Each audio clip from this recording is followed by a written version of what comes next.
The Bible. Is it hard to understand? When it comes to reading the Bible, the first thing that comes to mind is the fact that this is the Word of God. The seals have been broken, and the truth is here. And when we go throughout the scriptures, when we go throughout extra biblical records, we find that the language that God employed, that He used to create the heavens and the earth, was the Hebrew language. Christ said, I came for the lost sheep of the house of Israel. But yet no one, no religious leader, no religious church out there anywhere can now identify the 12 tribes of Israel. Can we? God is quite simple, but it seems as if man makes understanding Him hard. What are those mysteries? The truth of your book and the truth will make you free. The Hebrew and Bible Academy, you're invited.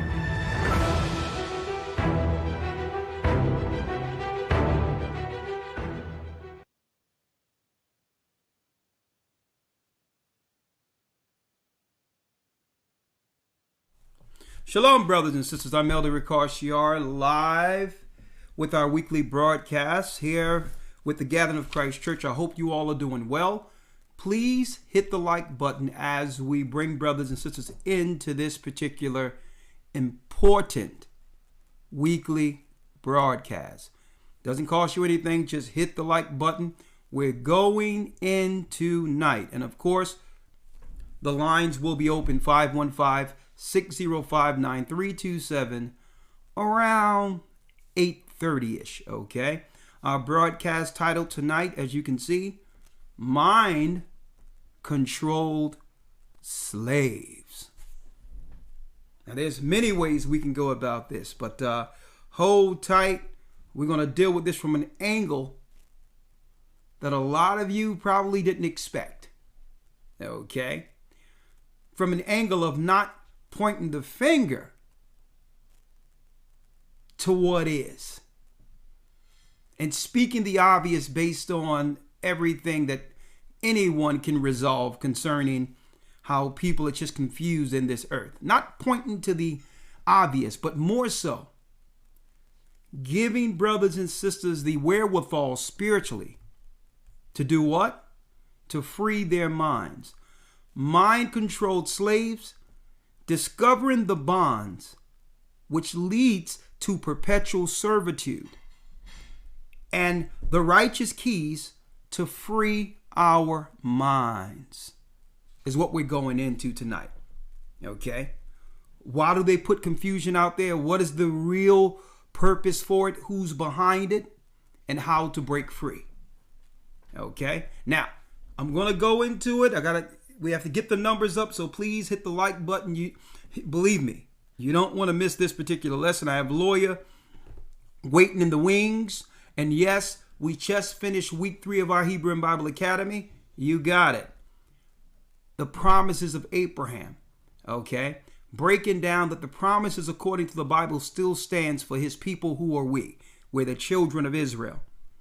And they have lied through modern day Christian theology and Islam with the replacement theology to make us believe that we were lesser than other nations, okay, which is part of the captivity, part of the slave mentality that plagues the earth and our people, okay? We went into that. The fact that the Bible narrative never changed. We are the people. And there is no replacement theology where someone can convert and believe in Jesus and become God's people above the people of promise. That's a straight lie. And we're tearing down those lies in many of the Hebrew and Bible Academy.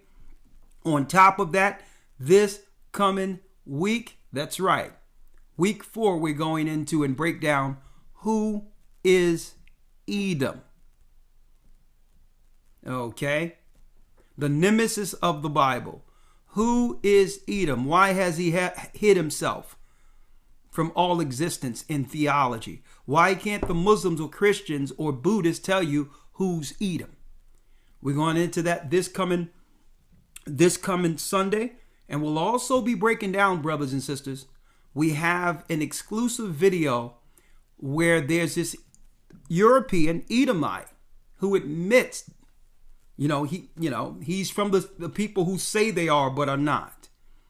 He admits that there is what you would call, and we're going to have to make sure for this academy that you keep your children in the other room while we play this, that there is what you would call ritualistic sex that goes on with their younglings. And he grew up amongst that. And also in his testimony, he said, beyond any shadow of a doubt, that their people are from Amalek. Okay, it wasn't a guess. There's no theology. There's none of that. Don't have anything to do with history. It has everything to do with the family genealogy line him and his family kept. Okay, these same people who say they are and are not deal with ritualistic child sex that he actually experienced. And through that, he began to what? Lash out and tell the truth of what they've been hiding for a long time. Who is Edom? And I'll be going into that this coming Sunday in our Hebrew and Bible Academy. You don't want to miss it. Okay. So as the people come on in, I'm going to start everything off. I have a few news articles and then we're going to dive right in. So just until the numbers get up a little bit, let's play the song. And thank you for your presence. Welcome to our broadcast.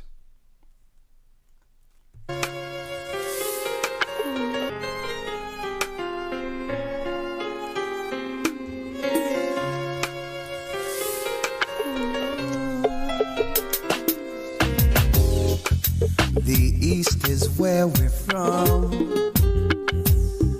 the 12 tribes of Israel. In 721 BC, the Assyrian king, he took us down, we fell. With a great escape we went through the Euphrates. The Lord held the water still. To a land where no mankind dwelt, we went. The 12 tribes of Israel. That's who we be. Manasseh, the Cubans, Ephraim from Puerto Rico, and Valley from the Isles of Hawaii. The Lord is calling back Israel. Zebulon from Panama, Gad, the North American Indians, Simeon, the Dominicans. AHAYAH's gathering Israel. The Arabs and Africans told us, at gunpoint, together our wives and children then sold us. In the belly of these great ships we traveled in fear. By the rivers of Babylon we found our brothers here. AHAYAH gatherers in Colombia, Reuben from Australia, Issachar, the Mexicans, AHAYAH's gathering Israel, the Negroes, Benjamin, the West Indians, Levi, the Haitians. AHAYAH's gathering Israel.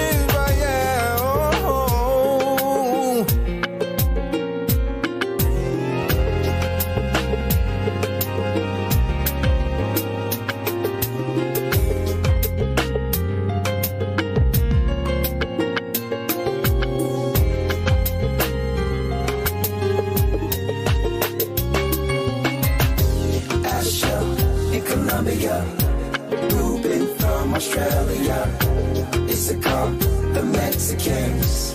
That's who we be. Judah, the Negroes, Benjamin, the West Indians, Levi, the Haitians,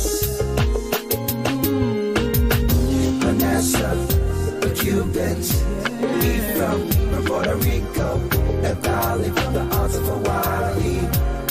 The Lord is calling back Israel. Zebulon from Panama, Gad, the North American Indians, Simeon, the Dominicans, AHAYAH's gathering Israel. That's right. The Most High is gathering Israel. I'm Elder Ricard of the Gathering of Christ Church, live with Elder Lawyer. How are you doing, Elder Lawyer? Well, first and foremost, I want to say shalom, and I'm doing well, sir. Thank you. How about yourself? How's your week been thus far? Well, I'm blessed by the Almighty. I'm blessed by the best. Let me put these headphones on here. Blessed by the best, and his name is AHAYAH Lawyer. You see the title? You seen the title? I take it earlier, right? Yes, sir. That's right. Mind-controlled slaves, discovering the bonds which leads to perpetual servitude, and righteous keys to free our minds. And I'm going into this, Elder Lawyer, because what many don't know is that Christ dealt against these same spirits, and he was able to free our people by actually showing people the root that leads to servitude and bonds. Key things that would free us, because in reality, what's going on is the so-called masters or the controllers, they're not putting all these things out there because they have the power to subdue us or feel that they are more empowered than we are. They're actually doing this, confusing the masses, really, because they are afraid. They are afraid what happens when we figure out their weakness, and that we figure out how to defeat them spiritually. That's what they fear. So what they do is they throw a lot of confusion out there, and by default, people take what? A defensive, helpless posture. So I wanted to break this out. I wanted to bring this to light, that Christ gave us the insight on what this battle really is. And brothers and sisters, we must rise beyond the confusion they're putting out there and not subject our minds to it and believe it. Okay. Now, so I thought what I would do, Lawyer, I would begin to bring this understanding on how we can break free and what is the true spirit of those who has us in bonds, and showing our brothers on the lowest level. It doesn't matter who you are, how much. Doesn't matter if you dropped out of school. It doesn't matter if you have a PhD. It doesn't matter if you are a doctor or someone just just graduated high school. How can we break this down on the level we need to rally our people all together against Satan's imposition against our people? Today puts us all on that same path with solution. Not just pointing out what the enemy's doing, but with solution. Now, so the Lawyer, I'm going to put you on the side while look at your screen, because I'm about to go through some news articles. Yes, sir. And then we're going to dive in. Solution. And hold up, before I do that, Elder Lawyer, let's go into the book of Isaiah, where Christ said, where it was prophesied that Christ came to release the prisoners. I need to break that down real quick. Yes, sir. We're in the book of Isaiah, chapter 61, verse number 1. Isaiah 61, verse 1. Listen to this. The Spirit of the Lord God is upon me, because the Lord hath anointed me to preach good tidings unto the meek. He hath sent me to bind up the brokenhearted, to proclaim liberty to the captives. So this is what Christ did. We're going to break it down, how he was able to battle these spirits on every level to set our people free from their what? You got it. Their what you would call psychology. A lot of you think that being in prison is a physical thing. That you can't hold a man against his will if he really want to be free. In order to enslave a man, you must convince him he's a slave. Right? So it tell you Christ came to do what? Let's do it. Yes, sir. The Spirit of the Lord God is upon me, because the Lord hath anointed me to preach good tidings unto the meek. Good tidings unto the meek, the humble. Read. He hath sent me to bind up the brokenhearted. The brokenhearted. These people, minds are broken. It's not speaking of the vessel that pumps in your chest. It's speaking of the broken minds. By having a broken mind, you're easily controlled. Right? Go on. To proclaim liberty to the captives. To proclaim liberty to the captives. See? And this is why I'm breaking down what? Mind-controlled slaves. Discovering the bonds which leads to perpetual servitude. And righteous keys, and giving righteous keys to free your minds. That's why what they're saying on the news, the incomplete stories, the story on this so-called disease one day to the next, I'm not being tossed to and fro with it, because they are using news for misdirection on purpose. It's on purpose. It's to keep us in a what? In a confused state while they plan to destroy us all. It has nothing to do with giving us a resolve to when this will end. It has nothing to do with that. Finish reading, Elder Lawyer. Yes, sir. And the opening of the prison to them that are bound. And the opening of the prisons of those who are bound. Now, some people would like to look at it just on a physical level. No. It was about freeing the minds of the people from the psychological control of their masters, these sorcerers that we call leaders. Come on. To proclaim the acceptable year of the Lord, and the day of the vengeance of our God, to comfort all that mourn. To do what? To comfort all that mourn. Right? So here it is. We're going to break through and begin to point to the enemy and let everyone know that we were born in a fight, in a war. And the nemesis, Esau, is the key controller. He is the key, that's right, wizard behind the curtain. And he's using drugs, he's using mental health, he's using the confusion of genders, he's using everything he can, throwing everything at once in fear that we'll just all together shut him out and begin to talk to each other and resolve things according to the word, according to the Most High's understanding. We're going to show you here. Come on.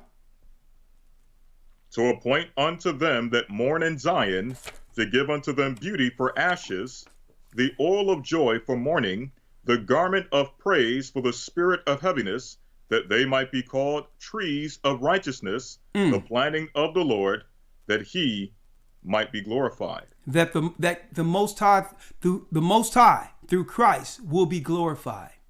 How to break free. Now, before I go into how to break free, and we're going to deal with some serious spiritual keys tonight, brothers and sisters. Get your scriptures ready. Get your scriptures ready. Okay? Now, before I go in, Elder Lawyer, there was a brother in particular, I think he's from New Jersey. He sent me a message today and say, Elder, he don't understand how when we break down scripture, like on the Sabbath, that we don't read the stories in its full context. Like how are we getting understanding, breaking down the Bible, going here and there? Where do we get that from? Okay. What I wanted to answer the brother, because others who are fairly new might have that same question before I go in. Okay.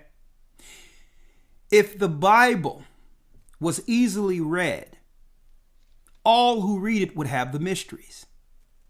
So the Most High gave the prophets the understanding on how to break down the Bible, which is an allegory in dark sentences. So the Bible is a puzzle in of itself. One level you can read it and just get the stories in the Bible. That's at the base level.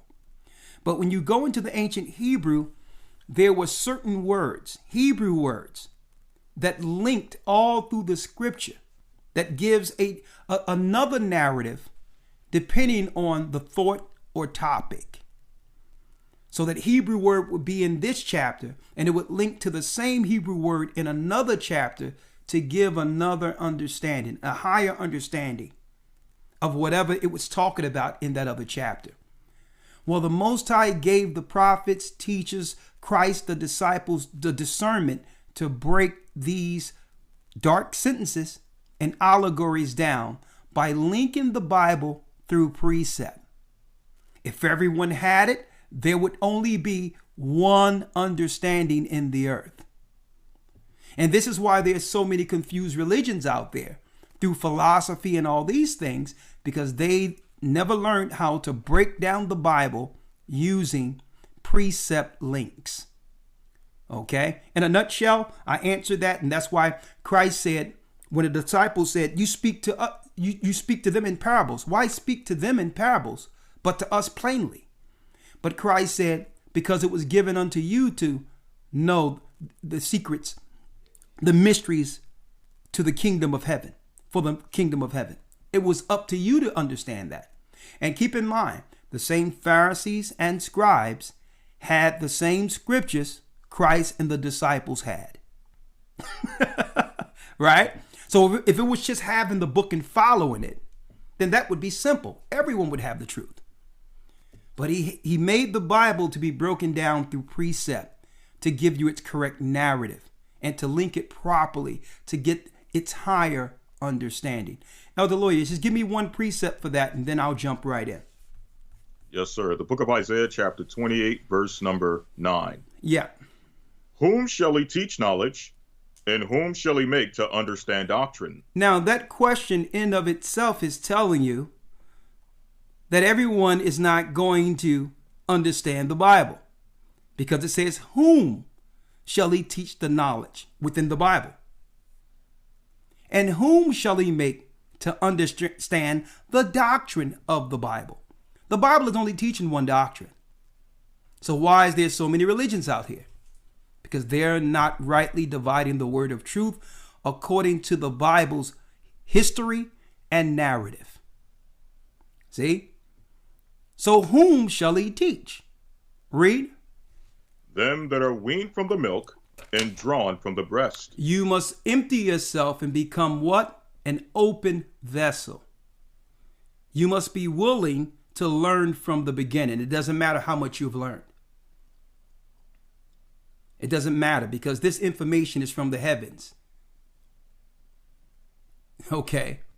This information that the Most High gives through this word is well beyond man's education. So, and it doesn't matter how much you've been studying, you learn, and you've been studying to be studied in what you know in your vocation. That's small compared to the knowledge of God. So even if you went to the theologian school, and if you went to theologian school, you need to learn from the beginning. The deceit is in the Christian theologian school. Satan's doctrine is taught through there. So people get confused. They'll believe that it's the Bible that's incorrect. No, it's the doctrine and the philosophy that Satan has used. Not the Bible itself. It's the deception in their philosophy and the misusing the Bible, not rightly dividing the word of truth, to put everyone else down in their philosophy and their theology, only to exalt themselves. White supremacy at its highest. It has nothing to do with the Bible, their ideology. Okay? Finish reading. Verse 10. For precept must be upon precept. Precept must be upon precept. Read. Precept upon precept. So that's one level. A precept is one verse in the Bible. That's one level, reading the precepts line upon line. That's one level of understanding. It'll give you what? It'll give you the outline of a story, which is historically correct. Okay, it'll give you some logic and wisdom on how to solve certain situations and all that. So there is understanding just reading it line by line, but there's another understanding. Read. For precept must be upon precept, precept upon precept, line upon line, line upon line. Read. Here a little and there a little. Here a little and there a little. So sometimes you may read the Bible and it may frustrate you. Why? You're reading a chapter in Ecclesiastes, and as you read down, it seems like from one verse to the next verse right up under it is going into an entirely different topic. And you're looking at it because you expect to understand the Bible like a Harlequin novel or something you read like a novel or a book where it flawlessly flows together. So it'll frustrate you because you're reading the verses and then the next verse, it changes topic, changes subject. Well, what you don't know is there's a Hebrew word, a precept that linked into another book where that left off at, it picks up in that particular book. Totally separate from the book you're reading. And that's another level of understanding. See?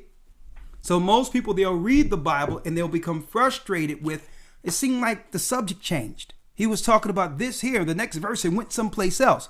It didn't go no place else. The Most High, through precepts, guides us through his word so that we'll have a flawless understanding on any topic we discourse or we're learning on. See? So I hope that answered the question. The Bible is not to be read. Matter of fact, you can read it from Genesis to Revelation. I've done that and you can get understanding. But usually when I'm reading from Genesis to Revelations, it may take me 3-4 years because I just can't read it like that. I need to get understanding as I'm going. And I link the precepts in between. See? So that's a whole nother level of understanding. And that's why you see us on the Sabbaths. We're jumping from one place to the next, just to give you some insight. And those in the academy already know this. So if anything, you should get in the academy so that you can learn the basics. Getting your foundation together 101, because what happens is you will see us breaking down something and believe it's wrong, but you're only comparing it to what? Our slave vocation. The slave education we have received spiritually or otherwise. And that's what make you believe that something is different or off or, hard to understand when you see guys like us going all over the book. And it frustrates some people because they want to catch up. Like, hold up, he just went here. Now he's over there. He's over there. Now he's over there. But don't worry about it. Once your eyes are open, you'll be all over this book the same way. Right? All right. Now, let me go through a few articles, Elder Lloyd. I'm going to bring you back in a second, okay? All right, thank you. Yes, sir. And what I need you all to do again, please make sure you hit the like button. Hit the like button, please, as you come in. All right? All right, so let's go in. Let's go over a few articles real quick. Let's see.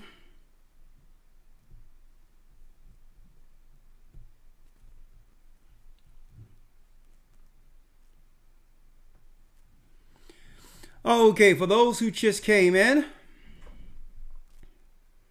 the topic of discussion this evening.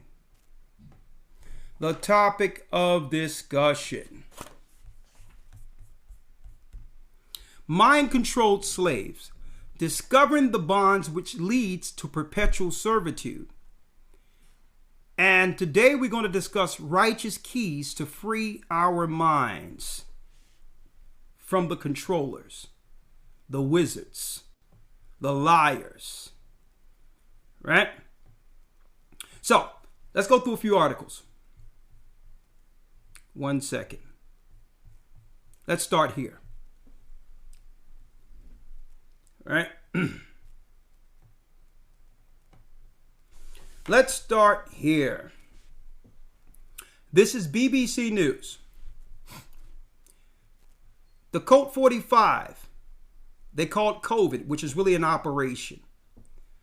Vaccinated people may spread virus, says Van Tam. Now, a lot of people will actually believe this now that the mainstream media said it. But don't forget, we said this when it first happened, that you're not going to really see a spread of this until they inject this stuff in people's veins. But now maybe you'll believe it. But here's a question, and I think I'm going to answer it within the lesson anyway, this broadcast. Why is it that when we said it 5 months ago, it didn't gain any steam or merit amongst our people? Why is it that you'll believe it now when the media tells you? Why? I'm going to leave that out there for a moment. Why? What have they ever done to make you believe you can trust the mainstream media? What have they ever told you to make you to garner so much trust from you? Nothing. But yet you believe them anyway, right? I'm going to show you why. But anyway, let's go. I'm going to blow this up so that you can read it with me. People who have received a Code 45, I'm going to call it that, an 8-ball, Old English 800 vaccine could still pass the virus on to others and should continue following lockdown rules. So it doesn't matter. The news can change from day to day. Doesn't matter. But what's constant? We lied to you that we're going to give you this. And through this, things can go back to normal, because if we get everyone shot, then everyone can go back to normal. But what's constant? Well, stay home, stay locked down. That's constant. No matter how the narrative changes, stay locked down, right? Listen to this. People who have received a shot can still pass the virus on to others and should continue following the lockdown rules. England's Deputy Chief Medical Officer has warned. Writing in the Sunday Telegraph. So it seems as if the story changes, but what stay constant is stay locked up, stay locked down, right? Professor Jonathan Van Tam. Now, because he had the word professor in front of his name, you're supposed to respect his authority. Okay? Stressed that scientists do not yet know the impact of the shot's transmission. So they're trying to claim they don't know whether or not this is going to make things worse. They don't know whether or not it's going to actually have a negative effect, shooting people with this, and cause a pandemic by the spreading of it. He said the shots offer hope, but infection rates must come down quickly. Matt Hancock said 75% or over 80% in the UK have now had their first jab. Both the Pfizer, BioNTech, and Oxford AstraZeneca shots require 2 doses, even though Fauci got on the news yesterday or the other day and said, well, there's different strains, so people are going to have to get more shots depending on the strains that may pop up in the future.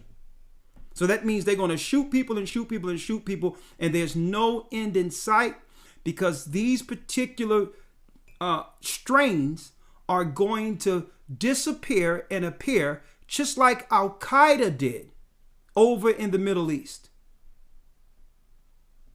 Okay? The boogeyman, he disappears here and he pops up there. And therefore, the military complex must now act wherever the boogeyman pops up. They're using the same script, but instead of it being people as terrorists, it's now a terrorist virus with no end in sight of curing or wrapping their hands around it altogether, because we thought it was just about one virus and now it's mutating. Right? As they claim, if you believe them. The health secretary told BBC's Andrew Marr that around 3/4 of care homes had also had their shots. Now, let me say this real quick. Let me ask this question. One moment. Let me move this here.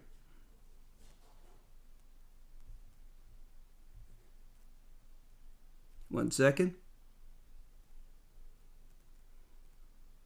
All right, let me move this real quick and ask. Do you believe these people? Let me just ask you right out. First, they said if you got shot, it would mean that things can go back to normal. Now they're not talking about things going back to normal. Now they're talking about more shots, more shots, more shots. It's mutating. Last week, because sometimes I turn on the sports radio and listen to this and all that while I'm in the car, and I hear all of these broadcasts revering and honoring Hank Aaron, a civil rights groundbreaker. He tore down the walls between black and whites by entering into an arena where all the deck was stacked against him. He was black in a white world, smashing that ball and standing up against injustice. I heard black and white people alike, a lot of white people honoring Hank Aaron. But this is what I didn't understand, Elder Lawyer. This is what I didn't understand. I didn't understand why no one actually said, after honoring the dead Hank Aaron, and may he rest in peace. May he rest in peace. I didn't hear anyone tell us that he got the jab 2 weeks before he died. Yeah. Yeah. I mean, that would have been nice to know. And then he said, I'm doing this for millions of people, to show people it's okay. I've always been the champion to go forth and put myself before the people, and this is my duty for the people. What a nice man. Those were some of his last words publicly before they announced, by the way, after getting the jab, he's dead now. And the mainstream media conveniently leaves that out when honoring our hero, as they claim. But I digress. There's more. Thank you, Other Lawyer. Now they're saying, BBC News, that by getting the jab, you may spread the disease. We said that months ago. But for some reason, we're not credible until they say it. Right?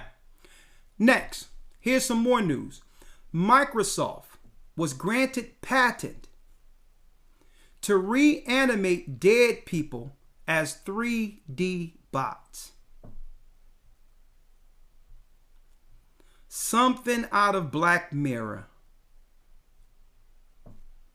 They have the patent. Yeah. So folks, all that information that you're giving them publicly online through social media, and all your thoughts, what you eat, what you talk about, uploading your image to the cloud and saving your files to the cloud, they are making a profile on you.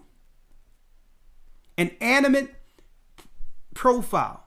You could be laying dead somewhere when this is all said and done with the lockdowns, and the family member think they're talking to you on Zoom. And others. That's just one level of it. Another level of it is being able to pay once someone dies to have something come to your home. Your uncle, your aunt, your grandmother, your grandfather. Microsoft has the patent on this.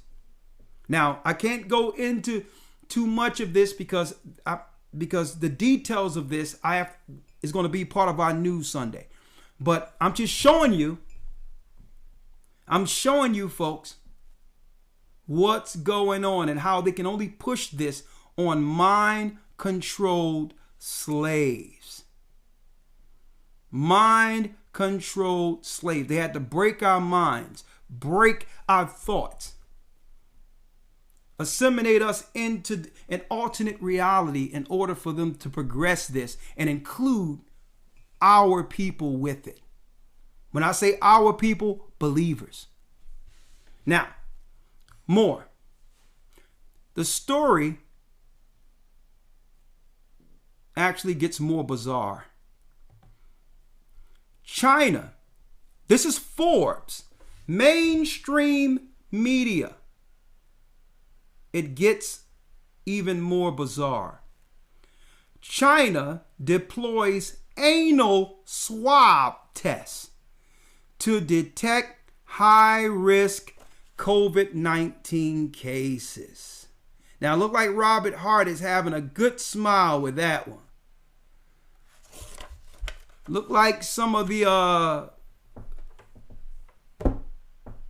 people who took 1/3 of the alphabet, like David Chappelle stated, is having a good look at him. He's smiling ear to ear on this one. Now, if you believe this is about China, you have another thing coming. Because they say China, but this ain't talking about no China. China deploys anal swab tests to detect high-risk COVID-19. Now, the problem I have with this is because they told the media, they told everyone everywhere that we're the high-risk demographic on earth. Black people are the high-risk people. So all in all, they talking about sticking something up your behind to determine whether or not you have this ghost disease. So, but folks, listen to what I'm showing you. Now, I know a lot of you are laughing at all this and all. I know it seems funny, right? I'm going to tell you, folks, all of this is on purpose. It's all on purpose. And I'm going to tell you why. How it's on purpose. It's to throw all these things out there to get us distracted and confused to what this is. So that you don't recognize the true power and authority you have to defeat them. And I'm going there in a moment. So the high risk people are black people and minority people. You've seen as soon as this stuff happened, they showed in China black people being thrown out of their apartments because they were high risk. So when they say high risk, that's code for black people, minority people, Latinos, North American Indians. That's code for Balikwa Taino Indians, Jamaicans, Africans. Now they talk about sticking something, and at the same time, listen, the same time they talk about testing your rectum. What's going on here? I have here a list of, but Joe Biden really don't have anything to do with this, if you believe that. Everything he does, he reads from a cue card when he loses his thought mainstream through a sentence. So if you believe this is him, that's on you. But the powers that be have instituted these executive orders using Biden as a proxy. Advancing racial equity and support for undeserved communities through the federal government. Now that's supposed to be you, but it's not talking about you, and I'm going to go there in a moment. Because it ain't about equal justice and helping black people. That's a lie. I'm going to show you the people they have this executive order for. Executive Order 13986. Let me put up there so you can see it. Executive Order 13985. This guy is supposed to be signing executive orders. They just told him just sit. They take him out of the basement and say, okay, sign real quick on camera, and just put him back somewhere. 13985. Advancing racial equity and support for underdeserved communities through the federal government. What is an underdeserved community? I'm going to show you what it is, according to their narrative. Ensuring a lawful and accurate enumeration and apportionment pursuant to the decennial census. We need to know where everyone is, and we need to count on everyone. This is all linking back to contact tracing and a census to know where everyone is so that they can do the next plan with this COVID military operation. Numbering everyone. Executive Order, the third one, 13987. Organizing and mobilizing the United States government to provide a unified and executive response to combat COVID-19, which is really a military operation, and to provide the United States leadership on global health and security. That was the third executive order. When we thought that putting him in, things would go back to normal, as they claim, right? Number 4, and I need to hear from those who supported this, what I'm reading. Number 4, preventing and combating discrimination on the basis of gender identity or sexual orientation. So that means someone's sexual identity, if they want to be someone different, or be recognized as someone different than they were born, different than born, their birth. Someone who loves the same sex or whatever the case is, they get an executive order, and their needs take precedent over the people who built the country. Black people. Where's our executive order? Number 4, ethic commitments to executive branch personnel. Protecting public health and the environment and restoring science to tackle climate crisis. Now, there is no climate crisis, folks. This is what you would call sustainable development. A new world order way of grabbing farms and land and property right from under free nations. Next. This is an executive order, folks. Executive order, and I'm reading these because I know a lot of you don't even look into this stuff. Okay. Number 7, Executive Order 13991. This guy signed, he wakes up. He leaves the bathroom, flush the toilet, and sign another executive order. Number 7, 13991. Protecting the federal workforce and requiring mask wearing. Requiring mask wearing. What's going on here? The next executive order, Executive Order 8-13992. A revocation of certain executive orders concerning federal regulation. 9. Look at all these executive orders this guy signed. The revision of civil immigration enforcement policies and priorities. 10. Ensuring a data-driven response to COVID-19 and future high consequences, public health threats. Look at this. Consequences and public health threats. Locking people up and criminalizing them if they don't acquiesce to these laws. 1395, ensuring an equitable pandemic response and recovery. All these executive orders have something to do with this stuff. This so-called disease. Look at this. Another 12, 13, all these, 14, all of these is what? COVID-19 executive orders. Look at this here. This is for your child here. Reopening and continuing school operations under all those orders. Another pandemic order. Look at this. Look at this. I'm still scrolling, folks. All these executive orders. Right? And while they're doing this, don't worry about it. Because first of all, we'll have this order here. Preventing and combating discrimination on the basis of gender identity or sexual orientation. And see, when they get this law in place, we'll have enough people to execute this law.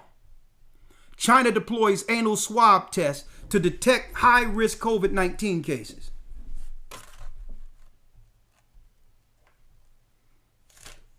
And this guy is happy.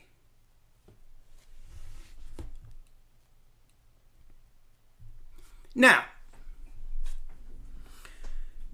we got over 3,000 people that hit the like button now.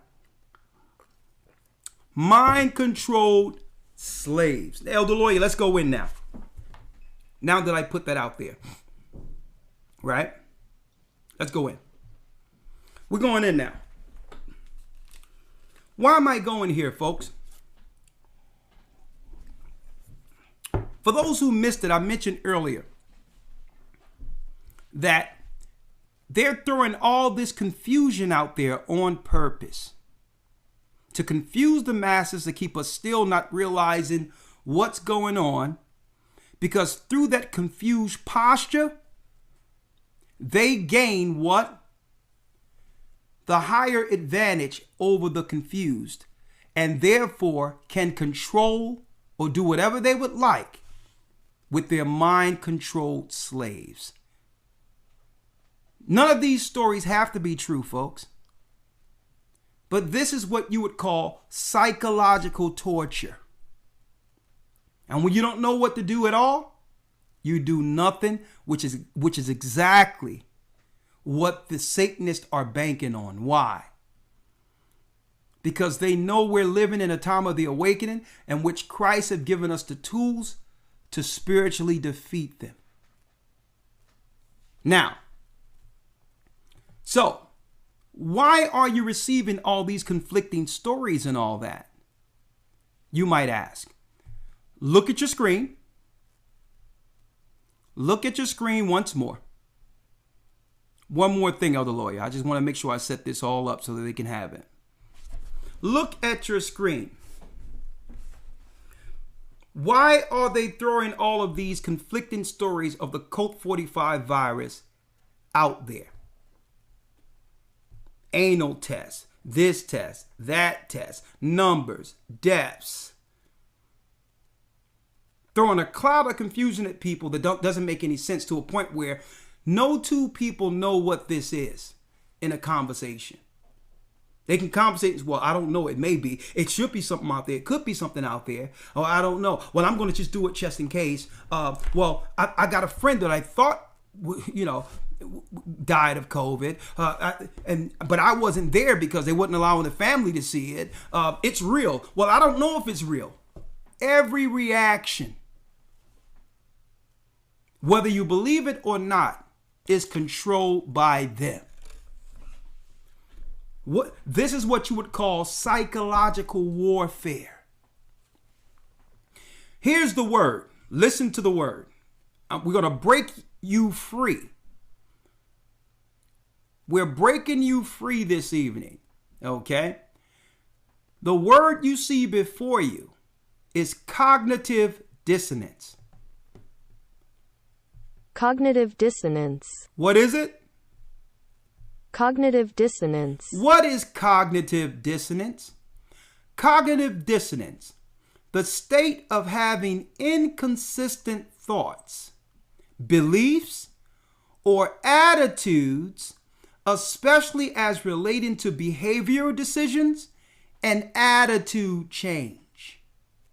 Again, the state of having inconsistent thoughts. You're confused. And by being so, inconsistent thoughts, beliefs, or attitudes, especially as relating to behavioral decisions, what to do, what not to do, and attitude change. So, see that? So what happens is, under a cognitive dissonance, one tends to reject anything for the sake of feeling safe outside of their programming, even if it can help them. If it's outside of your safe zone you've created for yourself, it's automatically shunned. And this is why we believe the news articles, and the talking heads on TV, even when we know they're lying.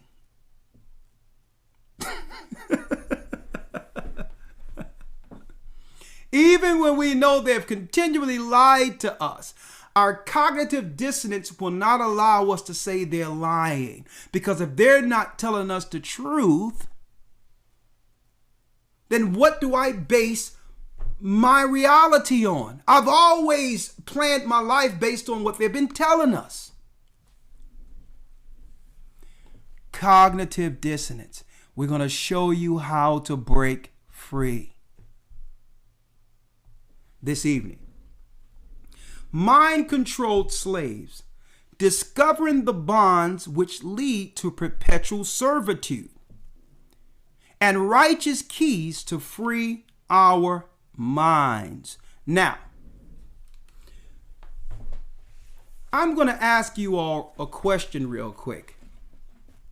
Folks, what is the origin of slavery or captivity? What is its origin? What is the reason people began to become servants, slaves, subjected to others? Many of you don't understand this, that this thing go well beyond black and white. It's a spirit. It's a spirit. Listen to what I'm showing you here when Christ says he come to release the prisoners. I'm going to show you what I'm talking about here. Because most of you might think that servitude started with some unjust people, some white people being unjust and inhumane, grabbing black people and putting them on slave ships to build their country, to build their empire. That's just one level. No. What is the origin of servitude? Servitude comes with what? It comes when someone have to do what? You got it. Indemnify someone after sinning or taking or harming someone. So servitude usually is what? A result of sin or doing wrong. For instance, if someone in the Old Testament was to steal from my house according to the law, there was laws on how they would indemnify me. They would have to work for me for a certain amount of time to work off their debt. That's one level of servitude. right? The same way, listen to what I'm showing you here. The same way where we know in this country, they can get slave labor by doing what? From the prison complex. You can pay them almost nothing. Who built the roads? Who built the railroads? Who built all that? Who? Prisoners. Paying their debt to society. This is how the power structure gets what? Slaves. Now, on a higher level, a spiritual level, okay, when you look at records like the wisdom, not the wisdom of Solomon, but the Testament of Solomon, breaking down how men and regular people could not move those great boulders and stones for his temple because those stones were too big. People could not move those stones regularly. But the Most High put who under Solomon's subjection? The fallen spirits who disobeyed became servants to help move the boulders and all that people couldn't. Disobedience, do what? Disobedience is the origin of slavery. You're subjected to what? Servitude if you disobey. That's the origin of slavery. Now, right? I'm dropping things on y'all now here. Because Christ showed us how to break free from them. Right? How to get over this cognitive dissonance and be free. Okay? And see the enemy to battle and win on a spiritual level. But you must know the rules of engagement. They can keep us in servitude or in bonds as long as we sin against our God. That's the rules. That's the law. Right? Now, what keeps us in bonds while in servitude? Listen to me clearly. Uncleanliness. Uncleanliness keeps us in bonds while in servitude. Now, I'm going to break it all down. Stick with us. This is how you free yourself. Now, I'm going to break it down on a lower level where you can understand it. Then we're going to drop it in the scriptures on the highest levels. You notice how sometime that when things aren't going right, hold on one second, lawyer. When things are cloudy, things aren't going right, and just you're confused concerning a lot of things and you need clarity, what is the first thing one begin to do? The first thing we begin to do when we want clarity, we begin to clean up our homes.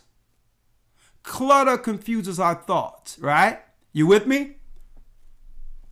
Stuff thrown all over the place. And here it is, you can't think straight. So in order to get that first step to think straight, you begin to do what? Clean up and put everything in its place. Now you have the environment to do what? Think and plan. But how can you plan if everything is cluttered? Everything is muddy. Everything is dirty. Everything is unclean. So someone is benefiting from what? The disobedience that keeps us in slavery. Someone is benefiting from what? The uncleanliness that does what? That becomes a norm within our environment. Because this is where demons fester. Elder Lawyer, let's go. Yes, sir. Let's go. Mind control slaves, how to free the minds of the people. On every level, discovering the bonds which leads to perpetual servitude and righteous keys to free our mind. If you're there, folks, you don't have to worry about what Fauci's saying, what Bill Gates are doing, what the government is planning. You see straight and you understand that you have the power through the Almighty to defeat their leaders. To defeat their leaders, and their leaders are demons. Stick with me here. Elder Lawyer, now let's go back to Isaiah 61 and 8, St. John 8 and 32. Let's go. Yes, sir. Let's go. Isaiah chapter 61, verse 1. The Spirit of the Lord God is upon me, because the Lord hath anointed me to preach good tidings unto the meek. He hath sent me to bind up the brokenhearted, to proclaim liberty to the captives, and the opening of the prison to them that are bound, to proclaim the acceptable year of the Lord and the day of vengeance of our God. So this is the prophecy in Isaiah 61, prophesying Christ, his true purpose on earth. A lot of you talking about believing in Christ and don't even realize what that is. Believing in him isn't a thought or a feeling. Believing in him is walking in his path. That's what believing in him is. Okay? And this is what frees us. I'm going to go there. Read it. Come on. Verse 3. To appoint unto them that mourn in Zion, to give unto them beauty for ashes. Beauty for ashes. The oil of joy for mourning. The garment of praise for the spirit of heaviness, that they might be called trees of righteousness, the planting of the Lord, that he might be glorified. That he may be glorified. Go to St. John 8 and 32. St. John chapter 8, verse number 32. Come on. And ye shall know the truth, and the truth shall make you free. You shall know the truth, and what? And the truth shall make you free. And the truth shall make you free. Now, when you go back to that word, cognitive dissonance, it's what? Confusion. This is how Satan keeps what? Continual, perpetual slaves operating under him. He need confused souls as servants to do his bidding. Let's go to 1 Corinthians 14 and 33. 1 Corinthians chapter 14, verse number 33. Come on.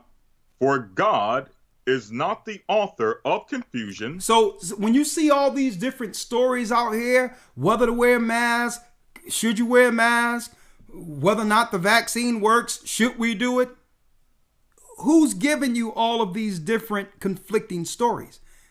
All of this is coming from Satan, folks, and its ministers. Because the Most High is not the author of confusion. Read it. For God is not the author of confusion, but of peace, as in all the churches of the saints. Oh, all the churches of the saints. So understand that only the confused and unbelievers and those who believe in the God of this world is dealing with this chaos and is confused concerning it. If you are a true believer, you shouldn't be at the behest of this.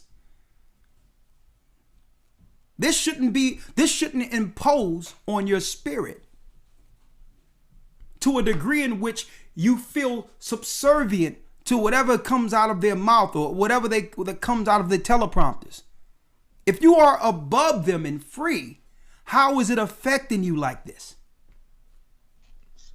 How is it that you actually believe what they're telling you if you're not a servant to them?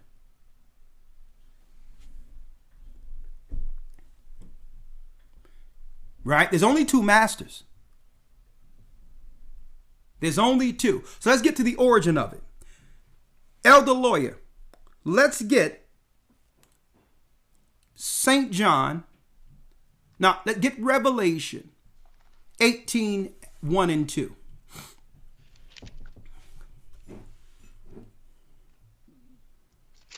Revelation chapter 18, verse number 1. Now, I've mentioned here that Christ came to make us free, to actually free us from the bonds or captivity in our minds. He come to release the prisoners.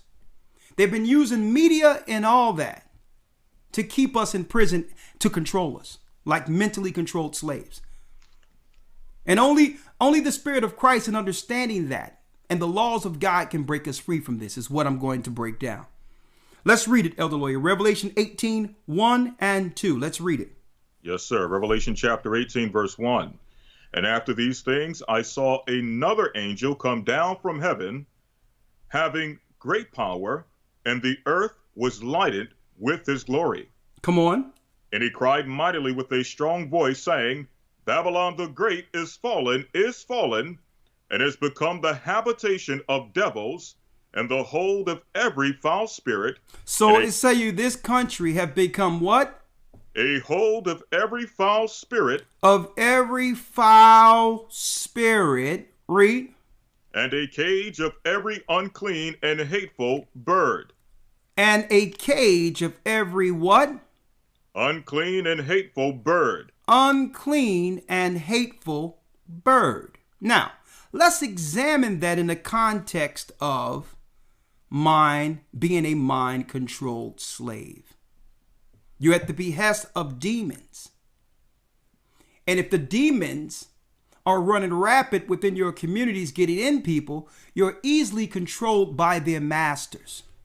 You're confused because demons are a part of your being. So when they came here, created the country, created their construct, they put up obelisks, temples, they put up different statues, they put up different vortexes, gates, and all that to control the people of whom the demons possessed. Mental health, confusion, all of these things is so that you can now be controlled. But we're at a point now where the awakening has happened to a degree where they don't even trust even that operation, that level of control. It's to a degree now because they fear what we are and what we will become. No longer do they trust just demon possession. They need to inject the demon in you now. They don't trust the environment they put us in for control anymore. Because why? Through all the uncleanliness, through all the wickedness, and through all the confusion that they've put in our communities, the Most High still communicated with us. He was still able to get through this valley, this valley of the shadow of darkness, and come right through and begin to awaken Jacob in the midst of all the confusion. Now, when you read 18 and 2, read that again, Elder Lawyer, because I want to show them exactly what these words mean in the Greek. Yes, sir. Revelation chapter 18, verse 1. And after these things, I saw another angel come down from heaven, having great power, and the earth was lightened with his glory. Come on. And he cried mightily with a strong voice, saying, Babylon the Great is fallen, and is become the habitation of devils. It became what? The habitation of devils. The habitation of devils. When you look at habitation, go on. And the hold of every foul spirit, and a cage of every unclean and hateful bird. Now look at what it says in the Greek here, folks, for Revelations 18. It says, Babylon the Great, she has become a lair, a habitation or dwelling place or an abode for demons, evil spirit, demon, a heathen deity like Mary and others. And it says what? To haunt, a garden act or a place for every unclean spirit. When you look at unclean, unclean is unclean, impure, lewd, specifically demonic. Demons love dirt. They love clutter. This is what keeps people and communities what? Bound. They love uncleanliness. And in order to keep the children of Israel, the people of law, the clean people under servitude, under bondage, confusion, captivity, they had to do what? Promote an unclean environment on every level. This is the way you keep perpetual slaves. And only the Spirit of Christ can break you free to realize we've been living in muck. The same confusion that would have us believe everything we're seeing from the televisions, folks, that same confusion, is the same confusion that happens when we walk out of our home and see stuff strove all over in our communities as if it belongs there. It's the same exact spirit. Every unclean spirit. I'm going to show y'all something real quick, because I'm going sideways. I'm doing something different tonight. I'm going to take a sideways angle to this. I got a lot of scriptures to show you. And I'm going to, believe me, there is a resolve and an answer and a method to why I'm breaking it down this way. Be patient. Stick with me. Chicago.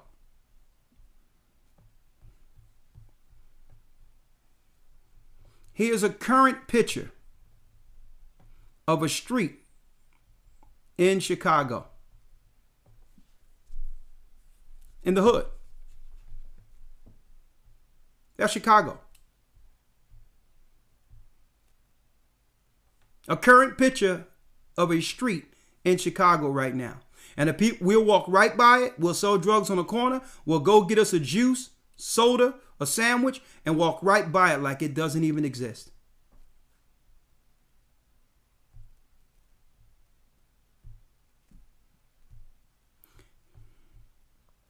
Of course, I had to go to my hometown, Philadelphia.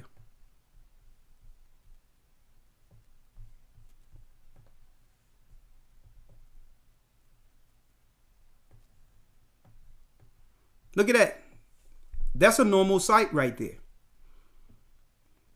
This is a current picture in Philadelphia. How long ago did flat screen TVs come out? But if I was to walk and look in an alley, I can see this television from 1992, and it'll still be there.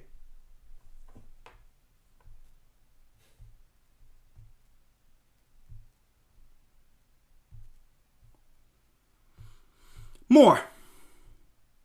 Another picture from Philadelphia, our hometown.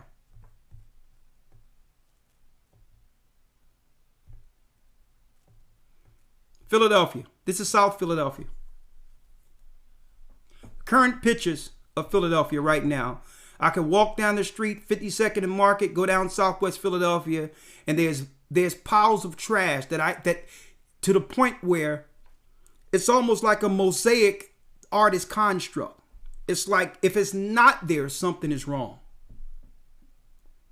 There's trash to the degree where you can remember the colors, the abstract colors in the trash. It becomes so normal in certain parts of Philadelphia. Unclean. This is how demons keep prisoners. See, disobedience and breaking the law keeps you indebted to your master.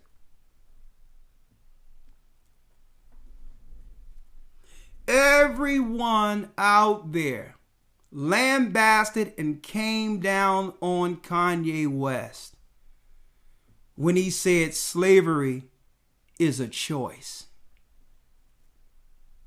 and didn't understand what he was actually talking about. He was talking about we need to wake up to what we allow. The other nations aren't going to tell us what's going on, because through these demons, this clutter, this wickedness we excuse, they control us by proxy. We and our children are perpetual slaves for what we accept. Because we accept the demons they allow to move and run rapid and infest us and confuse us and clutter us. Christ had an answer. I'm going to go there in a moment. Let me show one other thing. Lawyer, you see these pictures, right? Yes, sir. All right. I know you probably have a few statements. I'm going to allow you to do that in a moment. Here's another picture. If you want to see what this is, and this falls into the narrative, this is a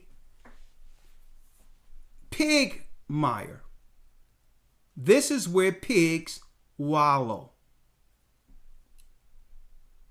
When the Bible says that it became a place of unclean spirits, and every unclean and foul spirit, keep in mind, the powers that be, the synagogue of Satan, made this particular animal a delicacy amongst us on purpose, knowing that we would die from the sicknesses that kills them. Look at it. I want y'all to see this because it all falls in place. That's a pig. See, brothers and sisters, and this is why they fear us, telling the people everywhere, the people who've been colonized throughout the United States and throughout the free world, that we are the children of Israel. Why? Because when you begin to follow the law, you break free from the demons. The demons they control through proxy. When you eat certain things and you sell certain things in your neighborhoods, pharmacy and sorcery, drugs, when you don't care about your environment, the demons that enter you for this are under the behest of your controllers.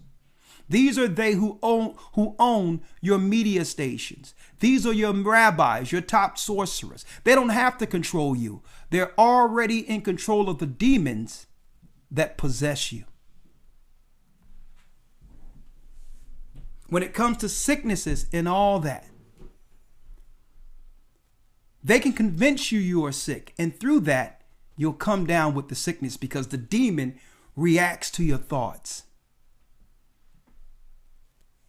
If you believe you're sick, cancer, or anything, there's something in your quarters that attaches to you, that they know, that they control, that will have you fall sick to their diagnosis because you believe it. That's right. Modern science, that's right, is a belief system. If you believe you're sick, you'll die. Christ worked in the reverse of that. What I'm dropping here, brothers and sisters, is what frees you. If you believe you're sick, you're going to die. Death came in the world through sin, Adam and Eve. Obedience reverses the curse. Christ sets us free, and he gave us the tool to do so. He gave us the tools to heal ourselves. But you cannot believe what they're saying. If you believe it, you'll die from it. Healing works in the reverse.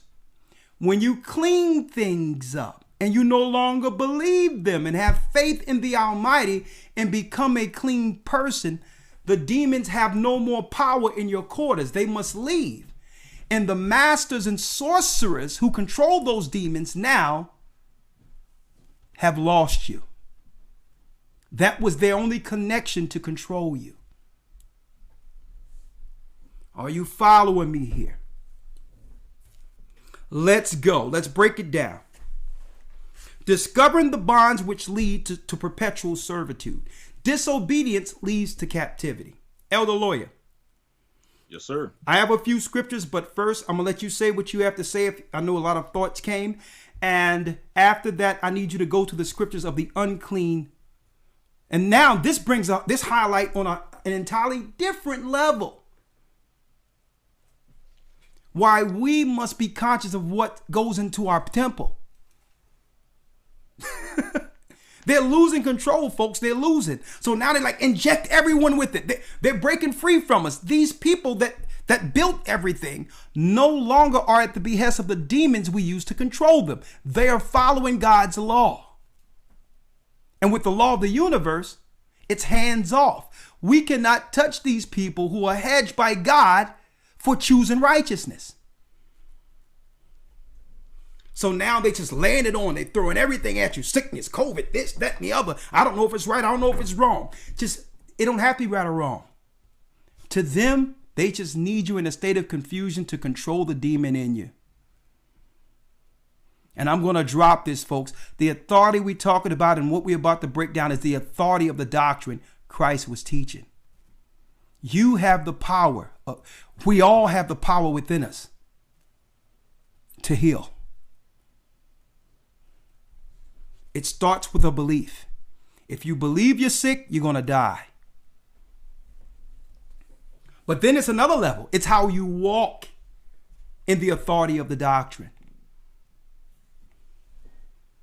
It takes you on a different plane of understanding this true battle that's beyond flesh and blood. Go ahead, Elder Lawyer. Yes, sir. For the sake of the broadcast, keep the scriptures flowing. I'm going to jump right to the scriptures that you requested, and I'll come off the back end of everything that is presented. For what, Elder Lawyer? Let's go to Matthew 10:1. Yes, sir. It says Christ came to bind the evil, okay, and to release the prisoners, to help the brokenhearted. The brokenhearted are who? The confused people. To give us what? A unified focus to defeat the enemy. It's the enemy that's behind mainstream media. It's the enemy. They got you confused. They have you in the home alone, scared. They're doing that. The next plan is even worse. If you believe what they're telling you, you must break free from their programming. Look at the people talking to you on CNN. Don Lemon. When did he ever represent a strong black man? Look at the people you're listening to. Anderson Cooper. You have to tune them out. They're good at doing what? Triggering the demons that they control. I'm speaking of the high rabbis, the high sources who control the media apparatus, who put these people, these vulgar people in front of you as one to be respected as journalists. What's wrong with us listening to people like this? These reprobates you're listening to and trusting.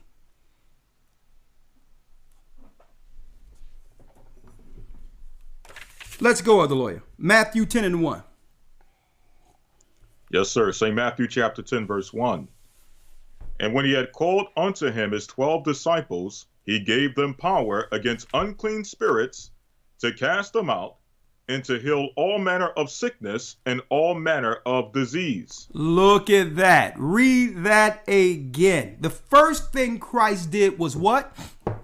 And when he had called unto him his 12 disciples, he gave them power against unclean spirits to cast them out and to heal all manner of sickness. And to heal all manner. No, he told you to go get a COVID jab. To heal all manner of sickness and all manner of disease. And look at that. And this dovetails from where I went last Sabbath, showing you what happened right after the ark subsided, when the demons began to attack Noah's children with sicknesses. The first thing Christ came to do was do what? Read it again. And when he had called unto him his 12 disciples, he gave them power against unclean spirits to cast them out and to heal all manner of sickness and all manner of disease. And all manner of disease. Because why? They were able to point to the origin of sicknesses. Folks, poisoning is one level and disobedience is another. Because if you follow the Most High, you'll live a clean life. You'll live a clean life where demons cannot enter. But if you ingest or eat unclean things, guess what? Another being has attached itself to your being. It enters in through uncleanliness. That's why the positives of the law is because the law gave us a clear understanding to what was clean and what was unclean. Because why? Demons come with uncleanliness. Like, for instance, just on the surface, here's common sense. The Bible says you're not supposed to have the dead with the living. Right? But yet they'll tell us in some of this stuff they are injecting in us that it has aborted fetuses. Now, if it has aborted fetuses, what spirits come with that? The dead. And you are injecting the dead in your bloodstream. You don't expect your being, the temple of God, to have a negative reaction to that, where your organs start going haywire to the degree in which the doctor diagnosed you with a sickness. Your body's living. You're not supposed to have anything in your body unclean, let alone dead. So automatically, it disrupts your spirit, and the organs, your temple, begins to fight against each other because something foreign entered it. You think the sorcerers who created these serums don't know this? But if I know that my temple belongs to the Most High and I'm not to put anything unclean in it, it will be including aborted fetuses. I don't care what the numbers are. I don't care what the numbers they claim is out there. That has nothing to do with my temple. That means they can convince you to harm yourself and go against your God through this cognitive dissonance. That's number one. Number two. Elder Lawyer, I need you to get those scriptures on clean and unclean. Yes, sir. Before we go there, let me say this. And it's about taking action, not about talking, taking action. How many times we see the successful of our people? You can point them out. Usually it's in the entertainment field or sports or whatever the case might be. Immediately they'll come back, they'll give out turkeys, give out this, give out that in the community, show their face to really the base that supports them. And the same communities I've just shown you. When really, the answer would be what? If we all came together,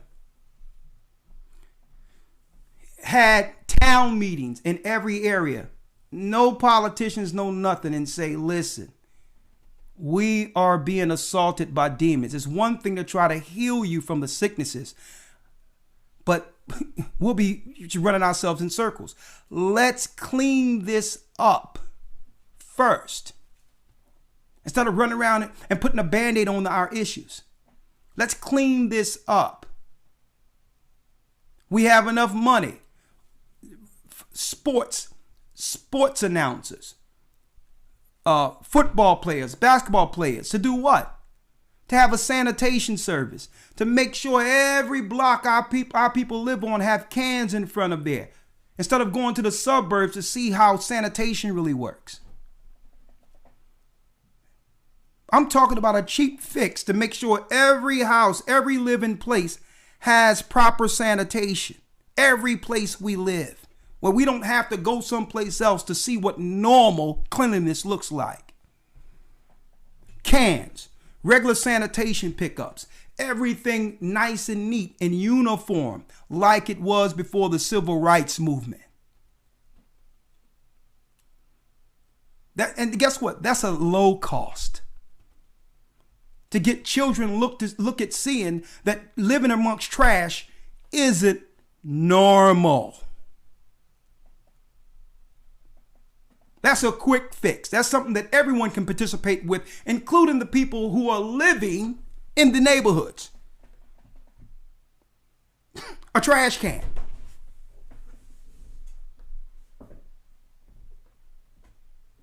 A trash can and proper sanitation pickup. Scheduled block cleanings. You know how many demons, and I'm going to prove this, demons need filth to survive amongst populations. Come on, other lawyer. Give me some examples of clean and unclean. Let's go. Yes, sir. This is the book of Leviticus chapter 11, verse number 46 through 47. Come on. This is the law of beast and of the fowl and of every living creature that moveth in the waters and of every creature that creepeth upon the earth, to make a difference between the unclean and the clean, and between the beast that may be eaten and the beast that may not be eaten. So you notice the God of Israel, and this is why they don't want us knowing we're Israel. Because now you can know by reading the Bible what's clean and what's unclean. And how you interpret this is the unclean comes with a demon that I accept in my quarters, living within my temple. The unclean comes with a demon. See, that's the highest level of understanding. It has nothing to do with what they're telling you. That it's about praying over the food and making it clean. That's a lie. The food, when it says every meat is clean to be received with thanksgiving, is what? The clean food the Bible states to eat. Everything unclean comes with a demon. That's why it's unclean. Come on, other lawyer. Yes, sir. Jumping over to Leviticus chapter 15, verse 1. And the Lord spake unto Moses and to Aaron, saying... Hold up. Get me swine in particular out of Leviticus 11.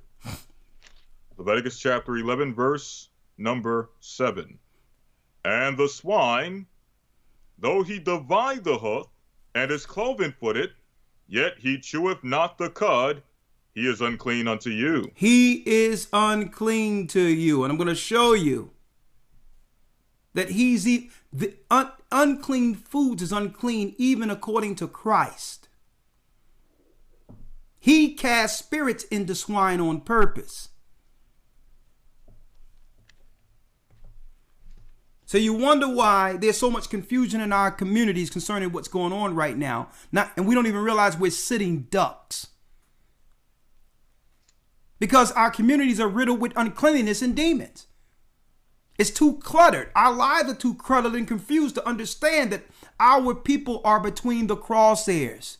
And the enemies are coming at us, but they're just sitting around there. Well, Trump, Trump is gone. Brother, this is way deeper than Trump.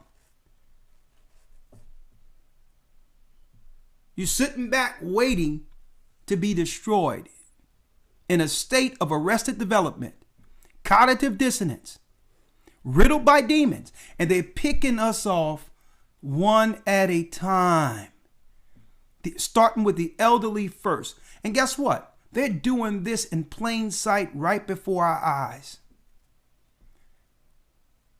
But there's so many demons and confusion real in our neighborhoods, and so much confusion concerning this COVID. They got us looking this way, and they snatching grandma. They snatching your cousin under the guise of COVID. Hank Aaron, he a legend. If they can do this to a legend right before you, guess what, folks? The regular Tom and Joe don't stand a chance. Hank Aaron, go out and take himself a shot, a legend. And 2 weeks come up dead, and none of our people in the neighborhoods can put two and two together. They're putting down grandmom, they're putting down grandpop right in front of our eyes. You know why? Because the demons have blinded our people. The uncleanliness, the sin. Come on, give me another example of uncleanliness. Yes, sir. Leviticus chapter 15, verse 1. And the Lord spake unto Moses and to Aaron, saying, Speak unto the children of Israel, and say unto them, When any man have a running issue of his flesh, if any man have a running issue of his flesh, because of his issue, that means pus coming out of you, mucus coming out of you, blood coming out of you. A running issue is a sore. This is how put together we were as a people.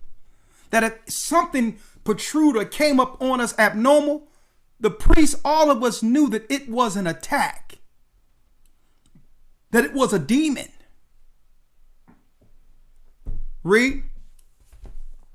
Speak unto Aaron and unto Israel, or speak unto the children of Israel, and say unto them, When any man hath a running issue out of his flesh, because of his issue, he is unclean. He is unclean. See?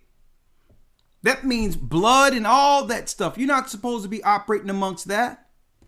That's an unclean environment. You stay unclean. And that's why some of these people working in the hospitals and doctors, they develop this it's like it's like operating without a soul to some degree. They get so used to sicknesses and death, they don't even realize that it has affected their sensitivities as a person. They don't even realize when you're around death like that, and they purposely have us administer the death so we're the accomplices. It'll be the doctors and the head nurses telling you to do it. And we will freely run interference for them, make excuses for them when we know these institutions are killing our people, but they'll put a sister or somebody in position to administer the morphine, and you know you killing the people. Guess what? You're not going to get away. You're not going to tell the Most High in the day of judgment that you were just doing your job. Believe me, they'll sit back and you know what? They'll tell you to do it, but you won't see them going and do it because the blood is on your hands. You nurses and you others, you know what you're doing up in these old folks' homes and in these hospitals. You know when they order morphine that you do it so much and just go home and go to sleep and eat dinner like it doesn't happen. You become desensitized to life that God has given people. You become desensitized to God-given life. And you believe you're going to get away with it? You think you're going to tell the Most High it was your job when you know what you was putting in that drip, putting down that old person, talking like you're going to make them comfortable? God and the angels have taken account. How can you sleep at night knowing that part of your job is every day putting down a person? Don't think but you know why? You're living in an environment of demons, around demons and death. That's what these hospitals are. They're morgues. They're conclaves of deadly death. Souls are being moved and sucked out of the life of people every day in there. And you're walking in there operating as if it's normal. And when you're asked to do something that you know is unethical, when everyone else is wondering, well, who's going to do it? You're the one raising your hand, talking, I'll take care of it. The Most High is going to take care of you.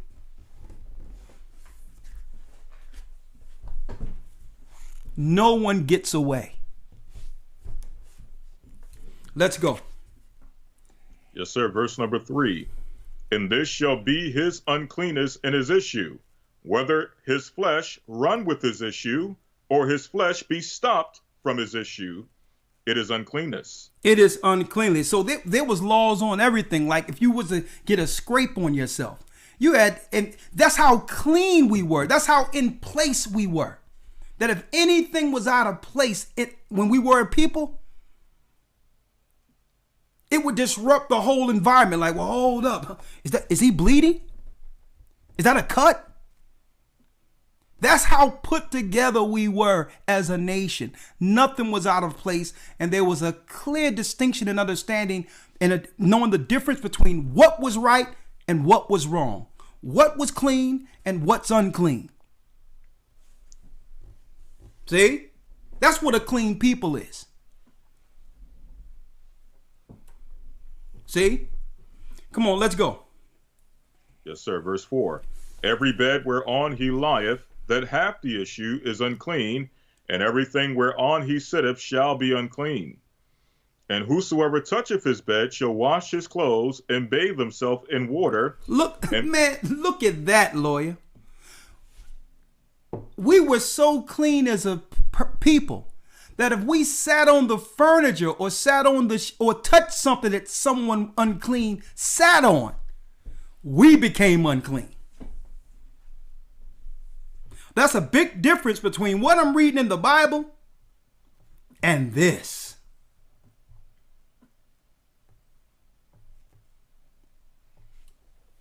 That's a big difference.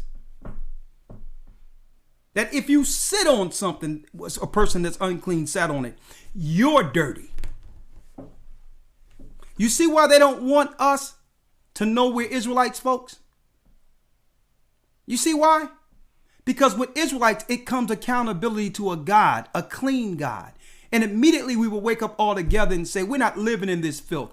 This is something as a people we have control over. We have control over whether or not dirt is strove all over the streets. But yet we'll go into one of these Hasidic neighborhoods, Jewish neighborhoods, Chinese communities, East Indian communities. And we'll look at that and be like, man, it's real nice here. As if that can't exist amongst us.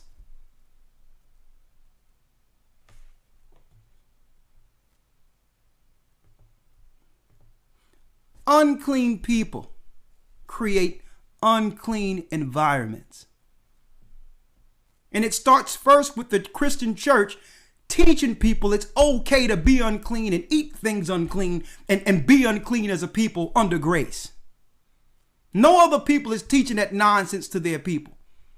There's no grace going on. Guess what? The town meeting is this week. Trash pickup is this week. Recycling is this week. This is how you have to have your cardboard packed, or we're not taking it. Everything is in order with every other people except the people who what? Taught cleanliness on earth. Taught order on earth.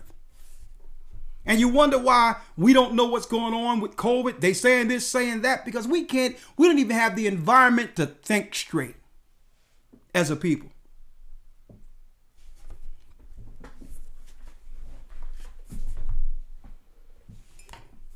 Let's go. Yes, sir. Verse number 5. And whosoever toucheth his bed shall wash his clothes and bathe himself in water, and be unclean until the even. And be unclean unto the even. And guess what, folks? All through Leviticus, when you read the 15th chapter and all the way through, straight clean. If a man and woman married, consummate their marriage duty, guess what? They had to wash, and they was unclean and couldn't go into the temple until a few days later.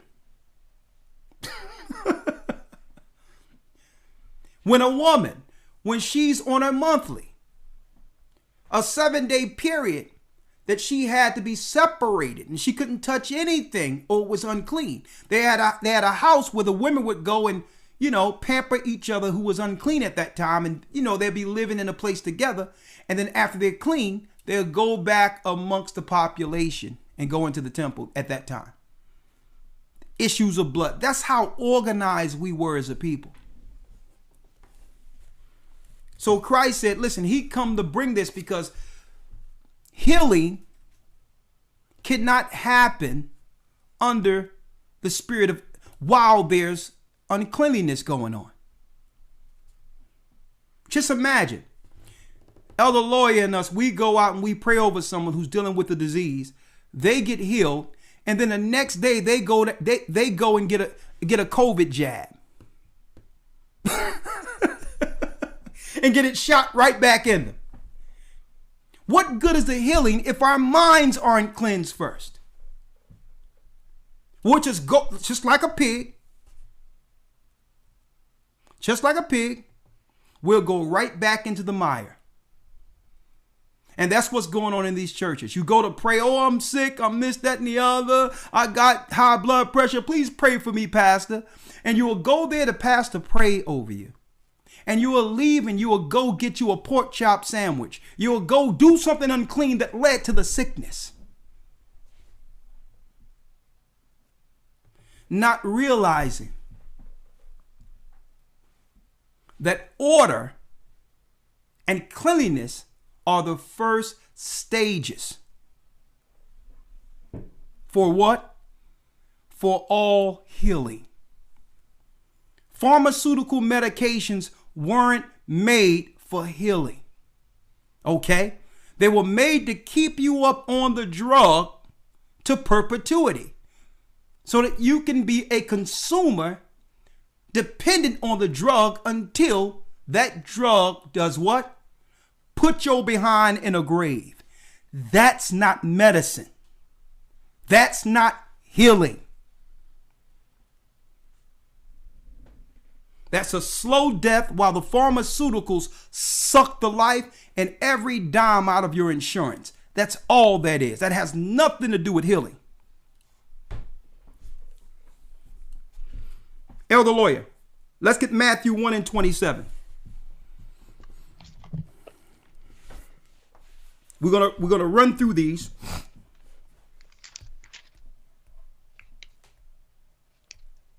St. Matthew chapter 1, verse number 20. I'm sorry, Mark 1 and 27.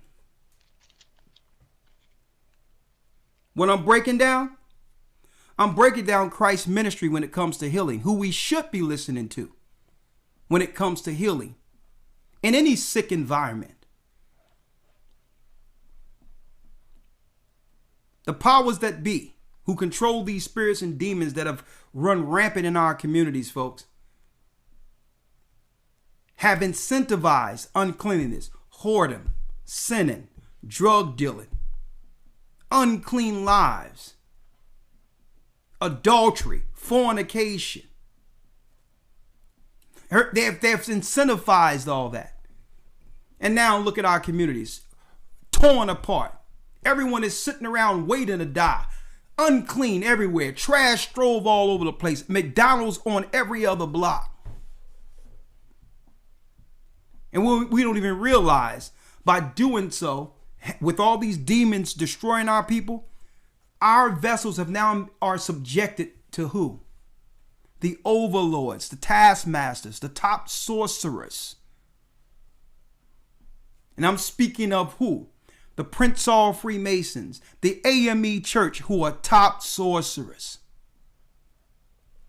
The synagogue of Satan. They're able to use our children in their youth and take all the strength from our people at the peak of our existence, only to put us down once we pass 30. They use to strengthen us like a battery, only to discard us afterwards. And it's our environment, folks. We need to take all that back. Take our temple back. Serve the living God. And stop giving these demons power over us through our uncleanliness. Let's go, Elder Lawyer. Yes, sir. St. Mark chapter 1, verse number 27. And they were all amazed, insomuch that they questioned among themselves, saying, what thing is this? What new doctrine is this? Look, Christ was healing so many people that they started asking about the doctrine. What type of doctrine? Now, you can't say it's about following the law because the Pharisees and the scribes had the Torah and the Tanakh. There was some understanding of the origin of demonology, the spirits who do what? Imprison and put our people in bonds. Christ gave the disciples the understanding of that.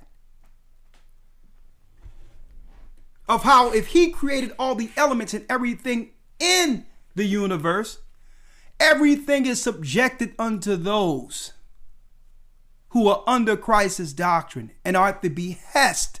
The spirits are at the behest of his command. Read it. And they were all amazed, insomuch that they questioned among themselves, saying, What thing is this? What new doctrine is this? For with authority commandeth he even the unclean spirits, and they do obey him. And they do obey him. What is this showing, folks? The unclean spirits come from uncleanliness. Christ was able to identify the root of the uncleanliness, have them recognize it, and root the spirit out of them. Now, how would the enemy do that in reverse? Instead of helping you overcome the sickness in you, they'll use the sickness to keep us as perpetual slaves under them. Because they're under some command. Either they're under the command of one master, who's the God of Israel, or the master of this world, Satan. Either way, they're under command. See, and that's the authority Christ brought to the earth. How to clean ourselves so that we can understand how to battle on that level. So it doesn't matter what the enemy tries to do. Those spirits are still subjected to Christ. And they don't know who to engage and who to avoid. No, we shouldn't be scared of them. They in Christ will be afraid of you.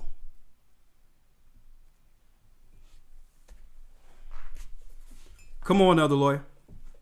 Yes, sir. Verse 28. And immediately his fame spread abroad throughout all the region round about Galilee. Now let's go to Mark 3 and 11. St. Mark chapter 3, verse number 11. Yeah. I say unto thee, arise and take up thy bed, and go thy way into thine house. And immediately he arose and took up the bed and went forth before them all. Insomuch that they were all amazed and glorified God, saying, We never saw it on this fashion. We never saw healing on this fashion before. Folks, what Christ would tell a man, take up your bed, you're healed. Why? Because keep in mind, when Christ heals, he says what? As much faith be within you, this day be healed. It's the faith of the person believing they're healed opposed to what this world science is telling them. When you tell somebody they're sick over and over again, and it's publicized through the news, plastered on your billboards, everywhere you go, you can't taste, you can't do this, eventually you're going to feel that you have the sickness. Because what? You have developed a belief system in something that didn't exist. It became real in your belief system. So now you are exhibiting the side effects of the programming. So that's why I say be careful what you all believe in, because that what you believe becomes your reality. Why you think that if it was real, they wouldn't have to plaster it through the media like that. We would actually see it happening. If it was that real, they wouldn't have to plaster it and put it in our minds and convince us it's real. But if you believe it, you bring it into existence. That's the power and nature of a living soul. Understand, you have the power to produce the sickness by believing it. And this is why They hated Christ, folks, because Christ broke people free from the mental bondage, the mental enslavement that comes with you believing something adverse, negative against God's power. Nothing is impossible if you believe it. But they have lowered our faith system and made it where we would have more faith in the liars and people who've been lying to us in science and Fauci and all these others than Christ. And the Most High is trying to snap you out of your psychosis. Stop believing what you're seeing. They're convincing you to a degree where what? You are bringing it in existence. And if it's real, and you're showing forth it's real because you believe it, guess what? They're the solution to you being the problem. Okay? Finish reading. Let's go now to Mark 5 and 13. Let's go. St. Mark chapter 5, verse number 13. Yes. And forthwith Yeshua gave them leave, and the unclean spirits went out and entered into the swine, and the herd ran violently down a steep place into the sea. Oh, hold up. So Christ cast the demons into where, Elder Lawyer? It says that Yeshua gave them leave, and the unclean spirits went out and entered into the swine. They went where? Into the swine. They entered into the swine. Read. And the herd ran violently down a steep place into the sea. They were about 2,000 and were choked in the sea. And were choked in the sea. So demons can live in unclean animals. So you're sitting there innocently eating some food, believing that it's okay, not realizing the spiritual impact. What are you receiving in the food? Hold that, Elder Lawyer, and let's get 2nd Esdras, the 16th chapter, where it says, being idle, eating things sacrificed to idols. You wonder why the East Indians, the Arabs, the Chinese, and others have gained the economic authority over your communities? Well, they continually keep you confused with the food they're feeding you, sacrificed to idols. This is how you voluntarily allow the demons into your temples. This is how you do it. You think you're just eating and enjoying yourself and all that, but you got a demon that now they can control. See? In you. Let's read it, Elder Lawyer. Yes, sir. You said chapter and verse? 2nd Esdras 16. Let me get my apocrypha here. Pass me your apocrypha here. Right here. Right over there. Any red one or my Bible? Any one. I get it. Look over there. It's over there. Right there. In the corner. No, right there. Where the King James book at. Yeah. Where it says a burning multitude, a wrath, a multitude burning over them. Yes, sir. 2nd Esdras chapter 16, verse number 68. Read.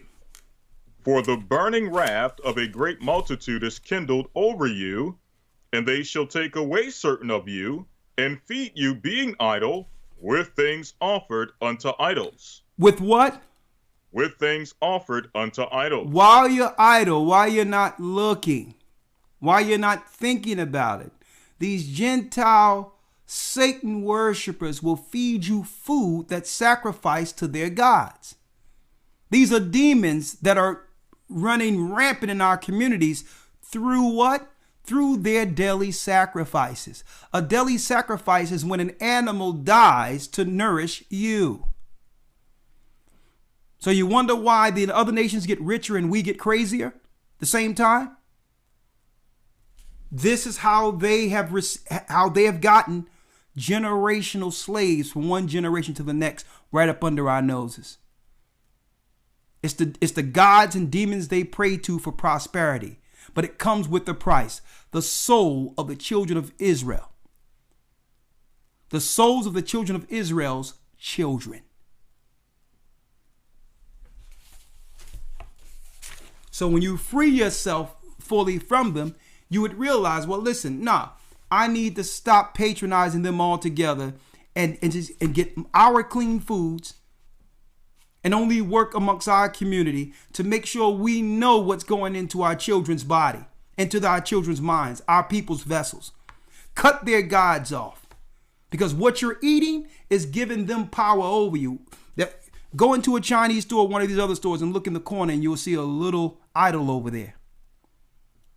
These are the demons and all that they pray when you come to their stores and all that. That's right. So that you can ingest and take the demon, eat the demon.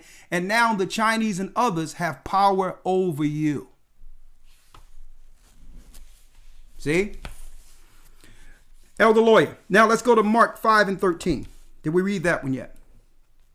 Yes, sir. Let's go to Luke 4:36. St. Luke chapter 4, verse number 36. Come on. And they were all amazed and spake among themselves, saying, what a word is this? For with authority and power he commandeth the unclean spirits, and they come out. He do what?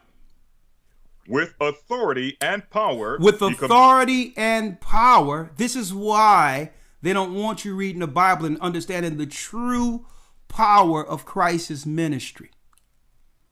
And you can't say the Christian church we see today has his true ministry with everyone in the church sick and unclean. They were astonished at Christ's doctrine because this was something different. He showed our executing the law and being a clean people. On top of that, identifying the demons that are haunting and harming our people, that they are in subjection to Christ's name. And through that belief and faith, you can call demons out of people. See? They don't want you to understand the rules of engagement, spiritual warfare. They want you to believe all things are relative and things just happen through coincidence. Doesn't work that way. We're teaching today how to set yourself free, how to control, how to get some power back, some power back over our own temples. That's why when people tell me and they call and say, well, it's mandatory. It's this, it's that. Well, it's mandatory. The only thing that's mandatory is God. That's who's mandatory.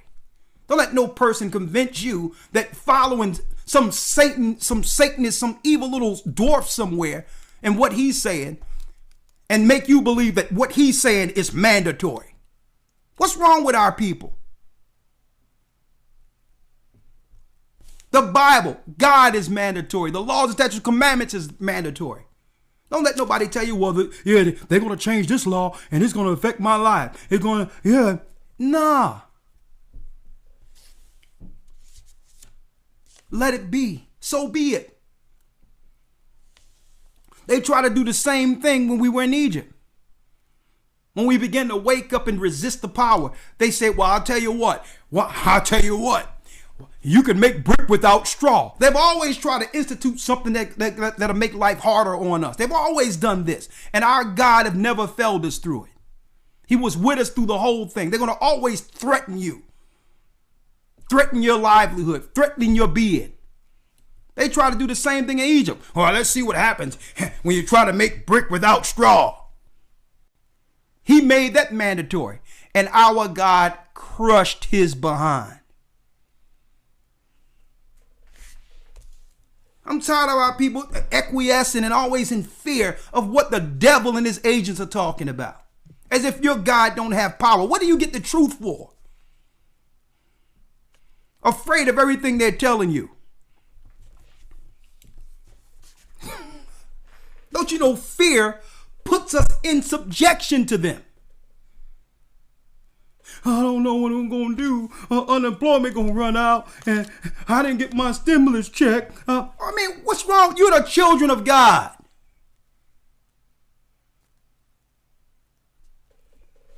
That's why when people tell me something, I'm like, yeah, okay, all right. And my life going the same way every day because I'm not subjected to that garbage. When did the mainstream media ever tell us the truth and told us what was right for us? When?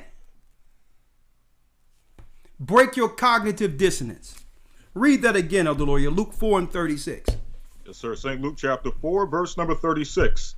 And they were all amazed and spake among themselves, saying, What a word is this? For with authority and power he commandeth the unclean spirits, and they come out. That's what they are afraid of, folks. If you don't get this stuff shot up in you, if you begin to deny the demons and the uncleanliness that have always festered and destroyed our neighborhoods and take full ownership of yourself, your temple, your children, your community, they will have no more power over you. They'll actually fear the God who chose you. They'll see the power of God in you and avoid you. They'd rather focus on those who are ready to roll over for them. They don't want to run into a road grader, someone that's operating with the Most High in Christ, with power to cast them out, recognizing that they're nothing. They'd rather deal with the population who would readily accept their poisons and readily accept their campaign to destroy. Why would they fight against? Why would they engage themselves in a fight they know they'll lose? But if you are fearful, guess what? It tell you in the book of Hebrews that Satan have always used the fear of death, Hebrews the 2nd chapter, to put people under bonds, under subjection. They always threaten. They threaten people to put you in bonds. Don't even deal with that, folks. They close the door and the Most High will open 2 or 3 doors.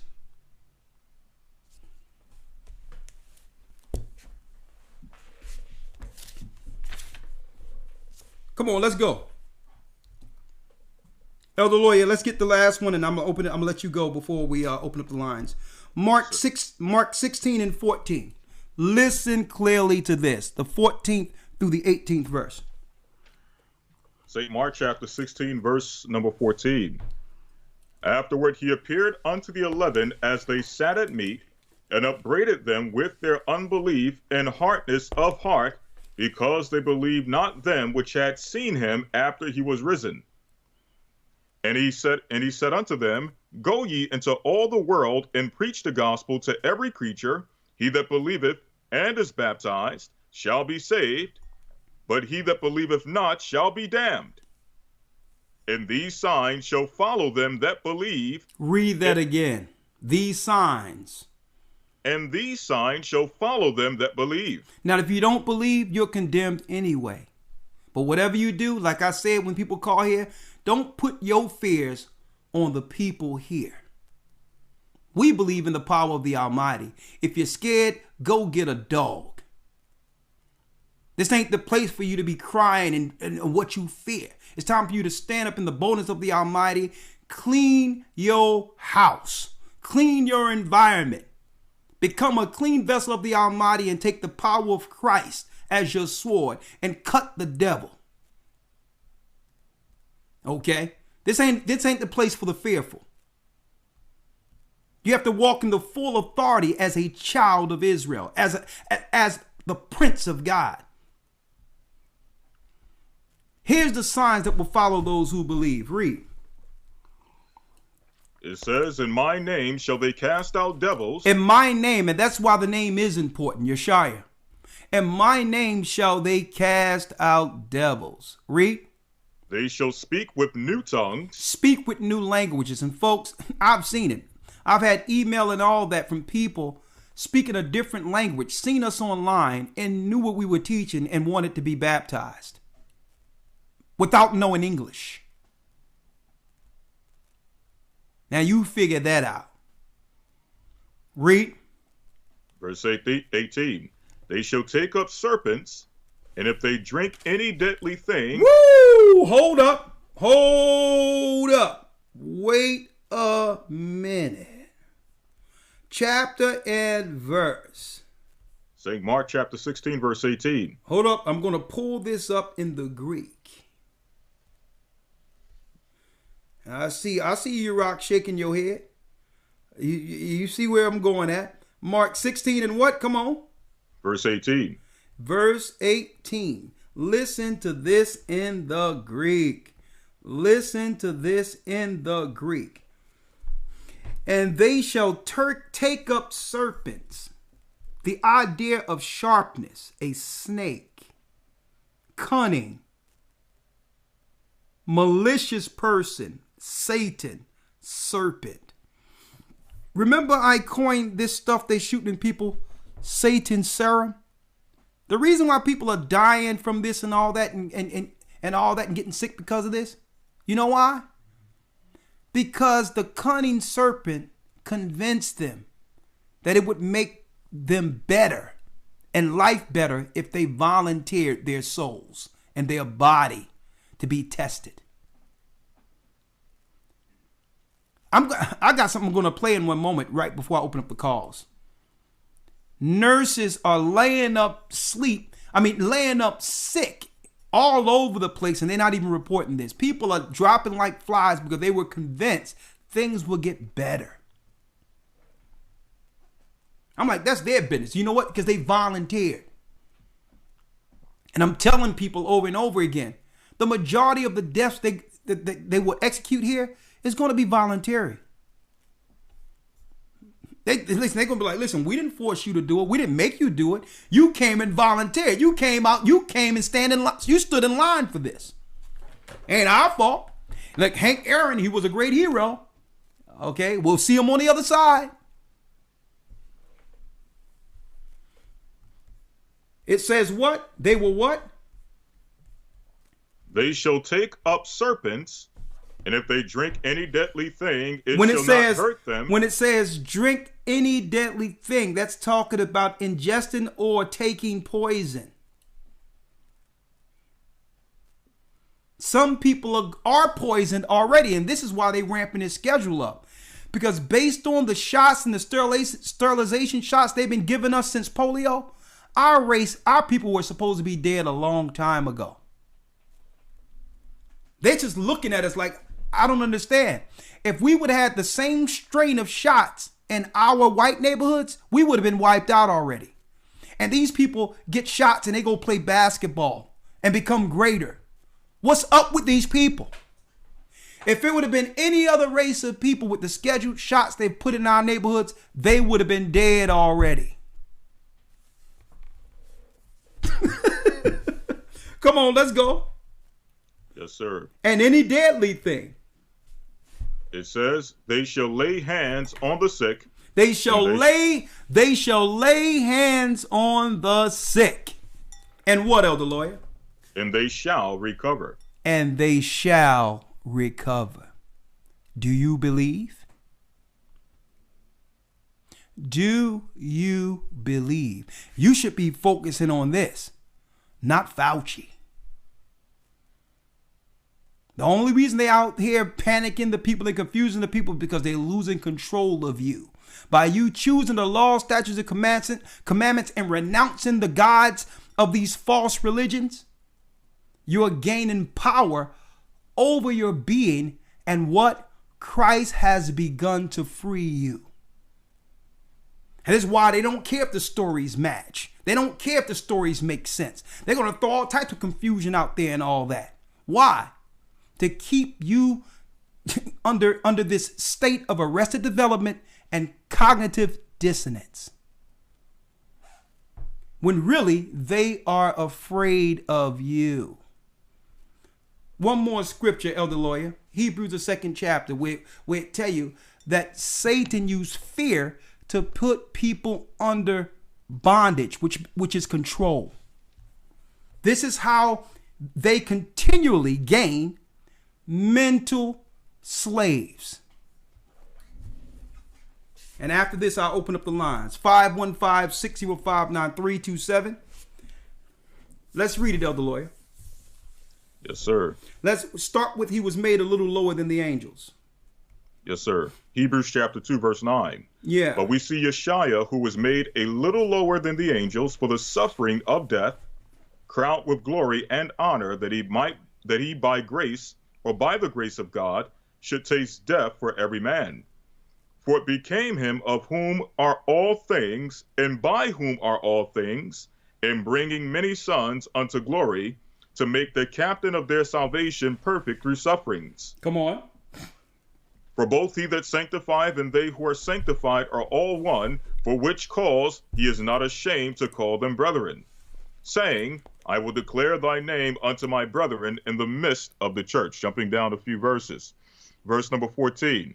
For as much then as the children are partakers of flesh and blood, that's us, he also himself likewise took part of the same, that through death he might destroy him that had the power of death, that is the devil. That is the devil. Read. And deliver them who through fear of death were so all hold up. And deliver them through fear of death. Who would put out in the media what? Fear of a disease. Who would do that? Fear of someone dying. The Bible is pointing out the fact that Satan is behind this whole campaign, folks. Read it again. And deliver them who through fear of death were all their lifetime subject to bondage. All their lifetime subjected to bondage, because everything you did was dictated off of what? The fear of something happening to you. Everything you've done came out of what? The fear factor first. That's a slave. That's a slave. You have to overcome your fears before you actually accomplish an idea. Who put the fear in you? The devil. The idea should have been absolute, without obstacle. You should have just had the idea and executed it. But why you don't have the idea and have that unbridled mind just to achieve whatever you think? Because the devil put the fear of things in you first. The only time you can think freely is to do what? Is to serve him. See? There goes some wisdom for you right there. See? The only time you can think freely is to benefit them. See? Read that part again. Hebrews chapter 2, verse number 15. And deliver them who through fear of death were all their lifetime subject to bondage. Subject to bondage. And I can give you an example of how the only time you can execute an idea and liberally do it is when it benefits them. A woman has a baby in her stomach. She's about to have a baby and someone says, well, listen, why are you going to throw away the good years of your life? That's your body, your choice. She's free to terminate a life. Because what? It's her body, her choice. But here it is. I'm not exhibiting any symptoms of any disease, and I'm absolutely normal. I feel the same way I felt before the Colt 45 virus came into media existence. And when they say that everyone need to get something injected in them, I can't state freely like a woman with a life that this is my body, my choice. You see how that doesn't apply unless they allow it, unless it fits their narrative for depopulation? I'm not terminating a life. I'm only making a decision on just myself. But I can't make I don't have the same liberal choice when it comes to taking something in my body. I thought that you told women, empowering women, that it was their body, their choice. But yet you're going to make them the face of this to push this in our communities? Why isn't it the shots, their body, their choice. Oh, so that only applies if they want to kill their baby. If they want to kill someone who looks like me. Come on, other lawyer. Last piece. Read that again. Yes, sir. For as much then as the children are partakers of flesh and blood, he also likewise took part, or also himself likewise took part of the same, that through death he might destroy him that had the power of death, that is the devil. That is the devil. Read. And deliver them who through fear of death were all their life. Remember when we showed in lawyer Isaiah 61 where he says he come to free the prisoners? Yes, sir. Who has us in prison? Read that again. And deliver them who through fear of death were all their lifetime subject to bondage. Subject to bondage because of the uncleanliness.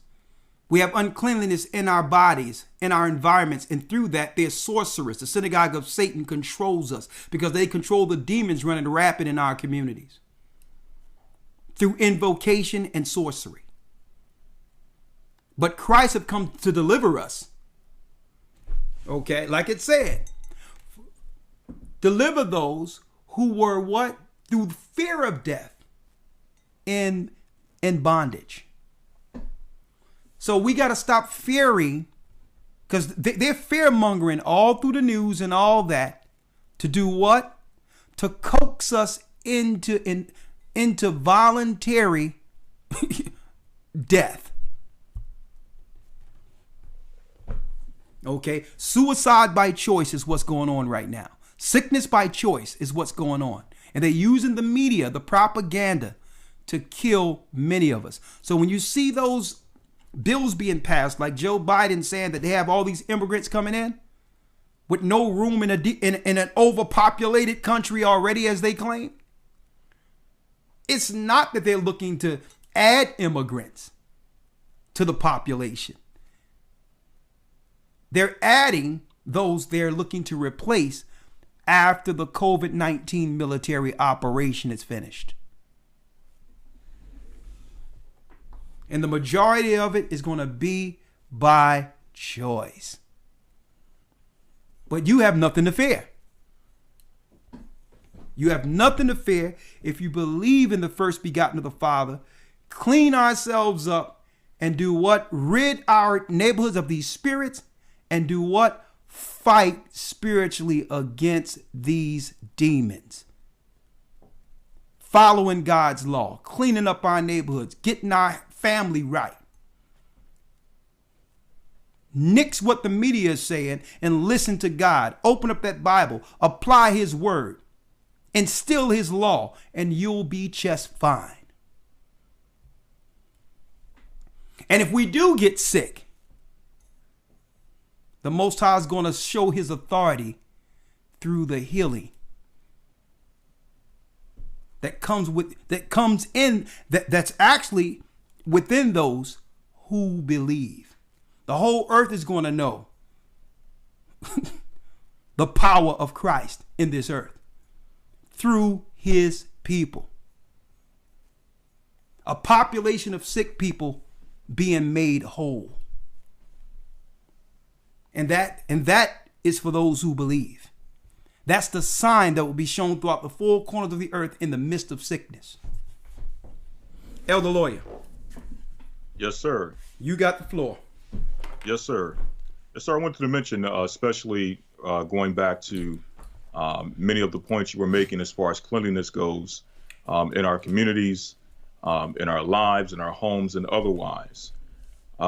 Usually, when we hear this from I guess you would say, our people being predominantly Christian, hearing this, being a Christian, or these concepts being a Christian, we usually associate it with, being too either disciplined or being over righteous, or whatever the case may be.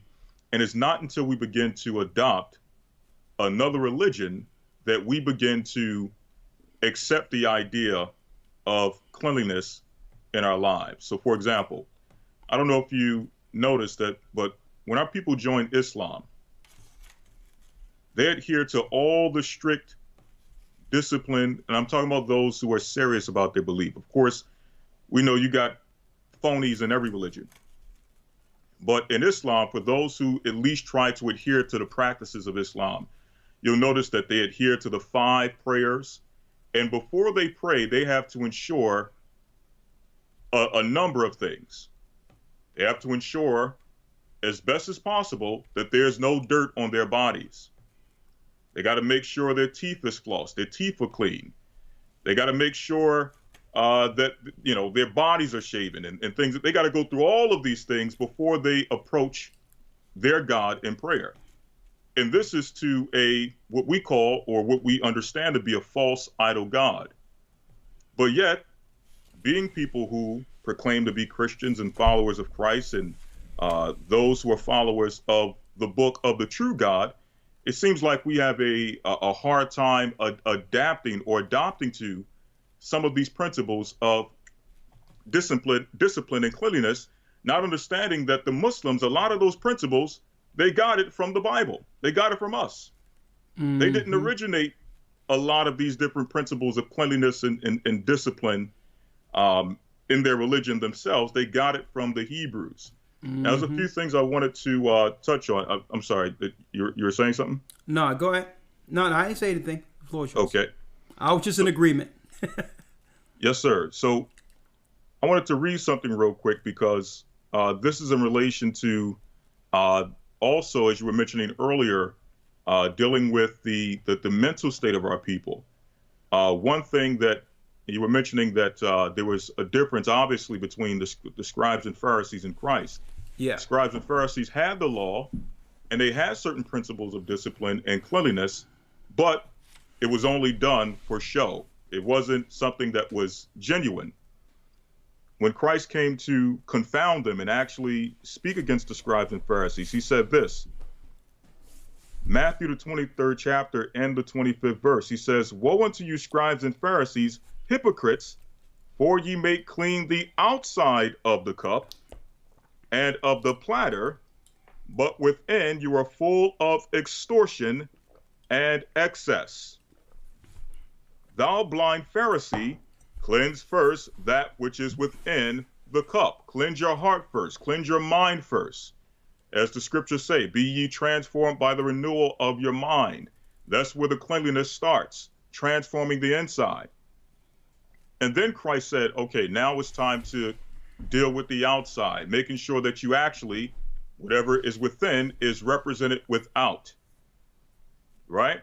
So that's dealing with the mental aspect of what we face in our communities, within ourselves, within our homes, within our lives, both the physical cleanliness as well as the spiritual cleanliness, the mental cleanliness, and how all these things work together in a symbiotic relationship, which really, what the point we're getting to is that through these things, we can be made whole.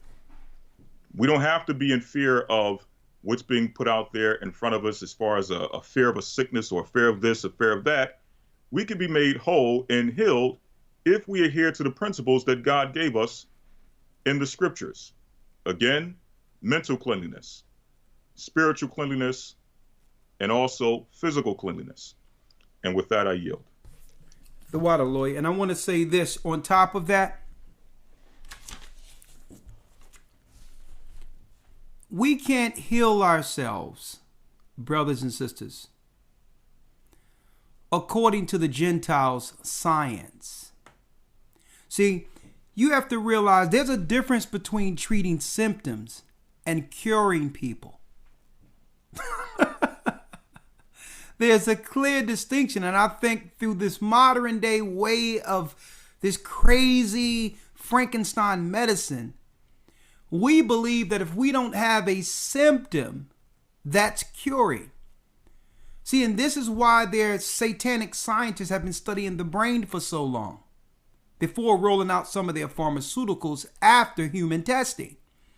Because if they can turn off something in the brain that cuts off the symptom, it doesn't mean that the sickness isn't still lying dormant. See? So you have to realize, do you want healing or do you want a temporal fix while the demon still lies in your quarters. Okay, this is why Satan came up with a way with their science to treat symptoms. So because they know that at the root of every sickness is a demon. Christ didn't treat symptoms. He cast out the demon that caused the sickness, which led to the symptoms. So they was like, well, no, we have to do something about this because we need these demons for other things. They may appear as sicknesses, but they'll do other things. They'll give certain thoughts. They'll make somebody insatiable. They'll make them where they become a gluttonous and and overeat to the point where they're obese and look in the mirror and believe that they can put something on their cheeks and look thinner. See? Satan need the demon because it's the demon they control, because they really have no power over our temple without the demons they control. So they said, well, this is what we have to do. We have to treat the symptoms so that now they don't look to root out the demon in them. So here it is. You'll get a cold. You'll get cold and flu. And now here it is. Your nasal passages actually clear up. But you know you still have a cold. You know your body's still weak. And you know if you didn't take that Alka-Seltzer Plus or whatever the case is, you wouldn't have been able to sleep at night. So the sickness is still there, but they studied the brain to the level to cut off certain neural senses so that you will get a relief and not deal with the demon that causes sicknesses. So if you want to be fully healed, you have to understand, brothers and sisters, that it comes with what? Total clarity of mind and getting yourself in line with God's law. Study what's clean or unclean, not to teach it to others, not to say this is what I know and you don't know it. No, to apply it for you and your family. Okay? To apply it, to set some standards when it comes to everything in your life, including what goes in your temple. Make sure you deal with the herbs. You deal with the herbs. You deal with clean foods. You make sure you eat organic. Stay away from mainstream medication and big pharma medication as far as you can. As far as you can. That's not medicine. It's sorcery. Sorcery, pharmacy come from a word pharmaki, which is witchcraft or sorcery in the Bible. And before I open the calls, the example is, it's like an artificial way of doing what the Most High can do out of the Spirit. You notice every time Moses performed a miracle, when he turned the waters in the blood and did certain things, you had the Egyptian Pharaoh, elder lawyer, and his sorcerers saying, well, here's a mixture and a concoction to show that we can do the same thing on a smaller level. Here's the science of how we can do it artificially on a lower scale.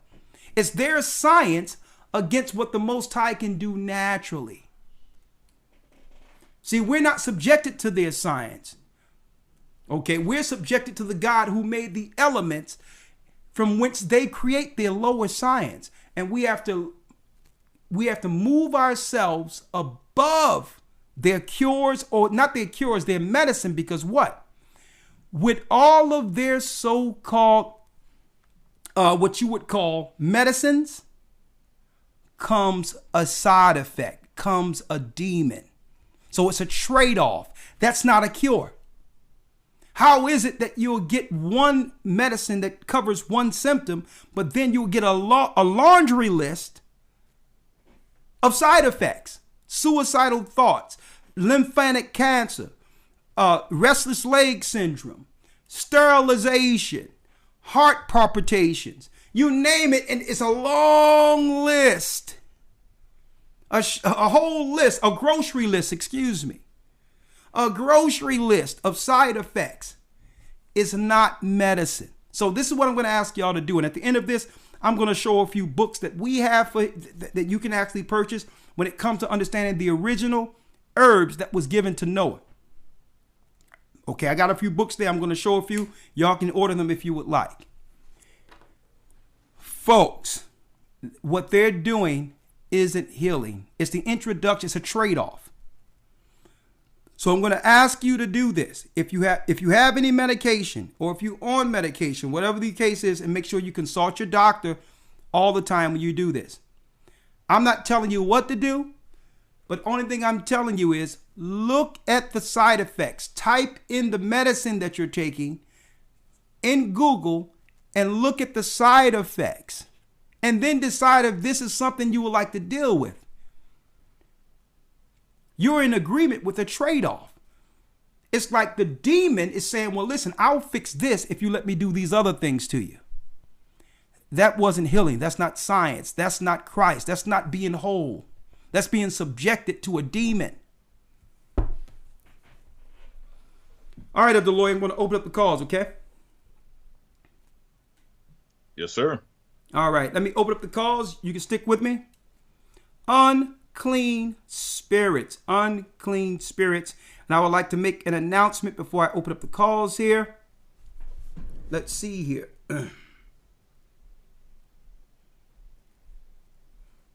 Again, Revelations 18 and 2. Revelation 18 and 2. Read it for me, Elder Lawyer, real quick. Revelation 18 and 2. Revelation chapter. Go ahead. Yes, sir. Revelation chapter 18, verse 2. And he cried mightily with a strong voice, saying, Babylon the great is fallen, and is become the habitation of devils. It became, when it says the capital of the Chaldeans are their scientists, their sorcerers. Babylon, sorcery. Read. And it's become the habitation of devils. And of what? Of demons. Devils. Of demons. It says Damanian. Demons. Damon. Demons. And the whole, which is the haunt. That's right. Guarding or act. The haunting. Demon possession. Read. Of every foul spirit. And a cage of every unclean and hateful bird. And a cage of every unclean and hateful bird. Unclean. That's, you can't eat what's unclean. You can't put something in your body that's unclean. If they tell your children to shoot something in them, you have to look at the ingredients and understand it's against God. It's unclean, impure, lewd, demonic. When you look in the Greek, here's the words when you read it: demonic possession, spirit.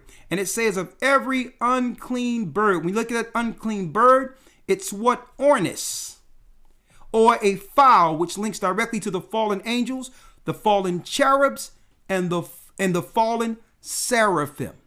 Seraphim is another rank of angels under the cherubim that when they fell to the earth like phoenix, they were named serpents. Cherubims and seraphims. Seraphims, when you look at seraphim in the Bible, it translates to serpent. Fallen angels that came to this earth like the phoenix. I broke that down in the academy. I can't go into that here. I'm going to keep things the way it is. I'm going to keep it the way it is because you got to get in the academy, get those breakdowns. You know, that's a lot of books there. But hold on. But we're going to open it up for the calls. And yeah, 1 second. Let me, let's see. And yeah, you had to get in the academy for that. So yes, but you look up seraphim, it breaks down to serpent. You got cherubim, that's in the temple of the Most High. On the outside of the temple was the seraphim. When seraphim fell to the earth, seraphim breaks down to serpent. Fallen angels. Okay? And the serpent creates stings. Stings administer poisons. The poisons is to put man under subjection. Through what? Sickness and death. But Christ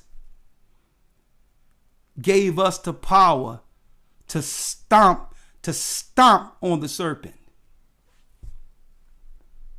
See? He's given us the power to give the understanding of how to set the people free, because the serpent must convince you to partake of his poison. Sounds familiar? You have the power of no. I don't believe any of it. If you believe it, you become subjected to it. Hold tight. Coming right back with the phone calls. 515-605-9327. Have a few announcements in between before the calls. And then, hey, the floor is yours. One moment.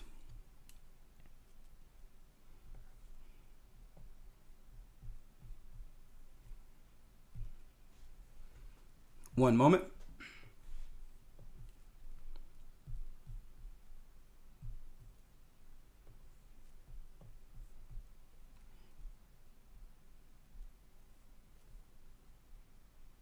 Be right back. The Bible. Is it hard to understand? When it comes to reading the Bible, the first thing that comes to mind is the fact that this is the Word of God. The seals have been broken, and the truth is here. And when we go throughout the scriptures, when we go throughout extra biblical records, we find that the language that God employed, that he used to create the heavens and the earth, was the Hebrew language. Christ said, I came for the lost sheep of the house of Israel. But yet no one, no religious leader, no religious church out there anywhere can now identify the 12 tribes of Israel. Can we? God is quite simple, but it seems as if man makes understanding him hard. What are those mysteries? The truth of your book and the truth will make you free. The Hebrew and Bible Academy. You're invited.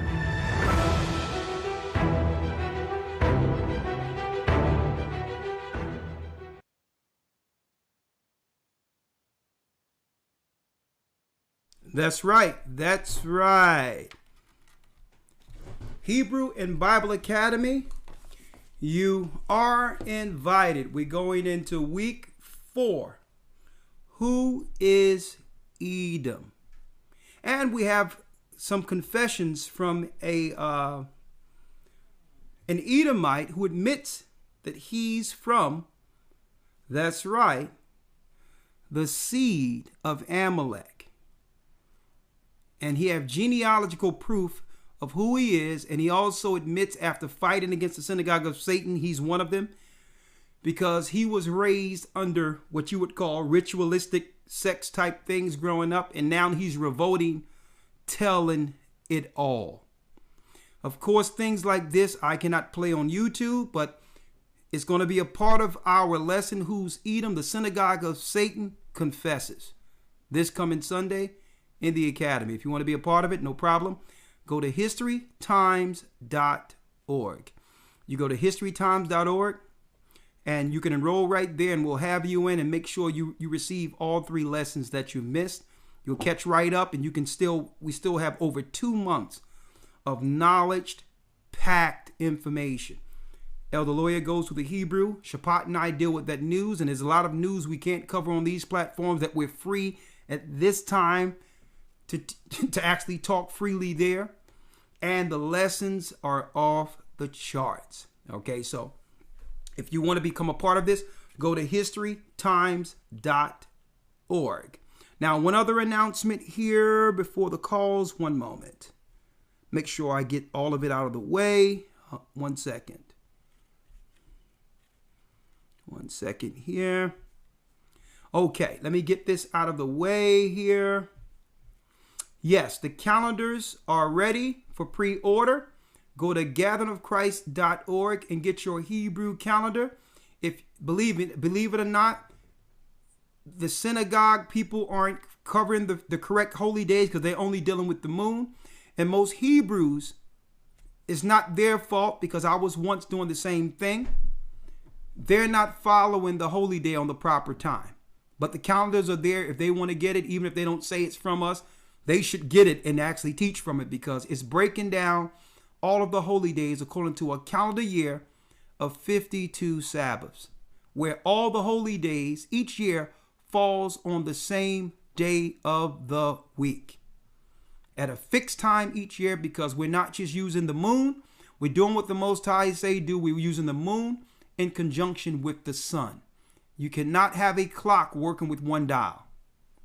Time is counted using what? The sun and the moon. 52 Sabbaths, 5 and 2 is 7, and that gives you a complete 364-day year. Okay, so get your calendar there. Go to gatheredofchrist.org and get your pre-orders. Yeah, they'll be shipped out in the beginning. We're looking at the beginning of February, mid-February. We're going to ship those out, and y'all have it before the new year. Okay? Oh, man, it's awesome too. Get your calendar. Also, if you want to become a part of the Hebrew and Bible Academy, go to historytimes.org, and you'll see our picture there, Elder Lawyer and I, and get your Sunday morning dose, and you can enroll right here, historytimes.org. Okay, historytimes.org. Enroll. It's still early, so you're not going to miss anything. We'll give you the lessons you've missed, so don't worry about that. We can catch you up before Sunday. Go to historytimes.org. Now, someone was asking me and called me today about some of the herbs that was shown to Noah. Okay, here's a book that has a lot of those in it. Especially, it has a lot of what you would call the Asian remedies that Japheth kept intact. That's right. China and others are Japheth. The encyclopedia of Natural Medicines. The Encyclopedia of Natural Medicines. Okay. The third edition by Michael T. Murray and Joseph Pizzorno. Michael Pizzorno. I was looking at this yesterday, and what they did was these guys, they took all the remedies from all over the earth, be it from China, India, in different parts of Africa, and the Western world, amongst the Hopi Indians and the other Indians, and they came up with all the herbs throughout the earth that's used for natural remedy. Okay, it's in the book, so it's called The Encyclopedia of Natural Medicine. The Most High made herbs for me. Okay, these pharmaceuticals are used to kill people. Straight out. When I say kill people, eventually it comes with a price, a side effect. Okay? Now, real quick, let's get the calls. 515-605-9327. Okay, Elder Lawyer, what I'm going to do, I'm going to call you right back, okay?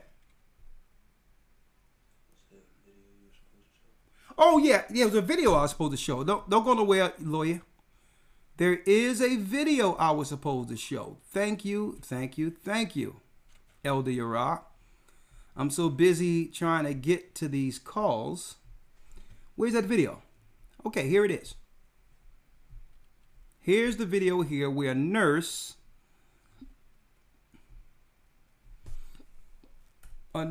is discussing.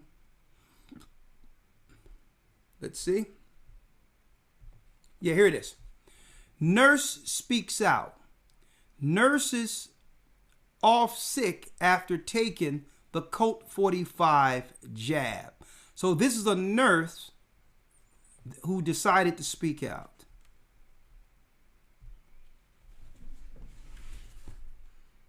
Here it is.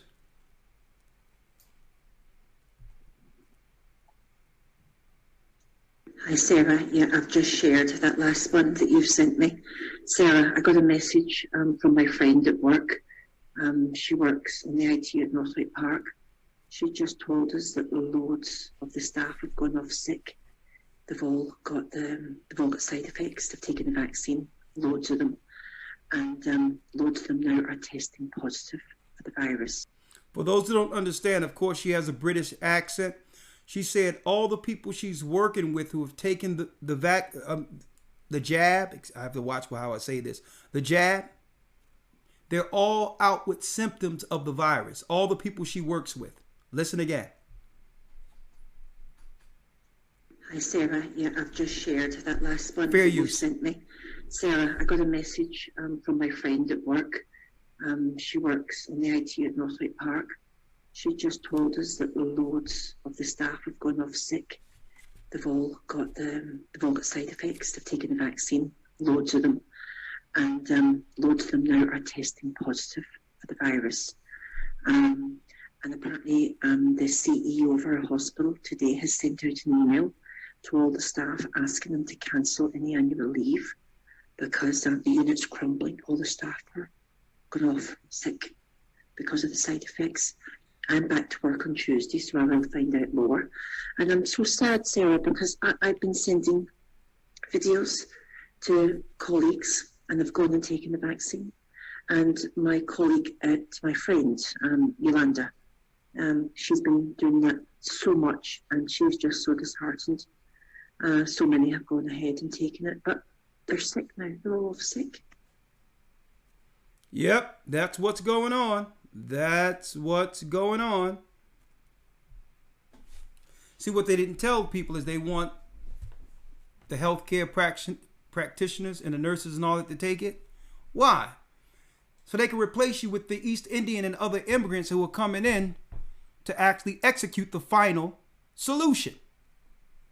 Because they know that people in America, that there's a threshold when it comes to what some things that we'll never do to our own family members and those in our country.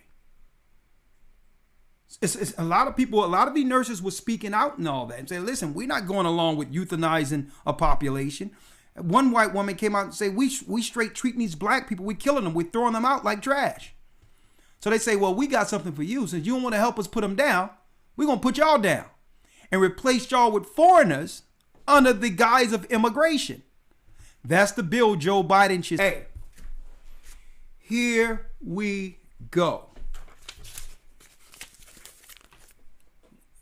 Guess what? We're followers of Christ. There's no fear amongst us. We understand. We see what they're doing, and knowing is half the battle. Elder Lawyer, I'm going to call you right back while I bring in the calls, all right? All right. They're going to come in on the back of what we built, as if they running something. 515-605-9327. Mind-controlled slaves, discovering the bonds which leads to perpetual servitude, and the righteous keys to free our minds. 340 area code. Let's go. Hello, Shalom, elders. Shalom, sunshine. You had us on speed dial, so I got you first. Talk to us. Let's go. Yes, I do. Elders, what a mess. I was just thinking about all that you said. They do lie. The story changes and shifts, like you said, like it's its own chameleon to satisfy their purposes. And when any relief or skepticism seems to be happening in the population, they change gears and pile on more trials to keep the people in perpetual confused and burdened state of mind. Just like you said, there's no relief, but only with the help and strength of the Most High and with faith that we can change our mindset, faith as a mustard seed. And also this attempt to test the bottom area in China is now, it's like a forward sexual claim to all bodies of who they see as slaves still, just like how they claimed they would do the same thing in Australia with the children, like when they did random searches of the nude bodies. This is them shouting out loud some of the sexual politics they operated in during the slaveries of the past.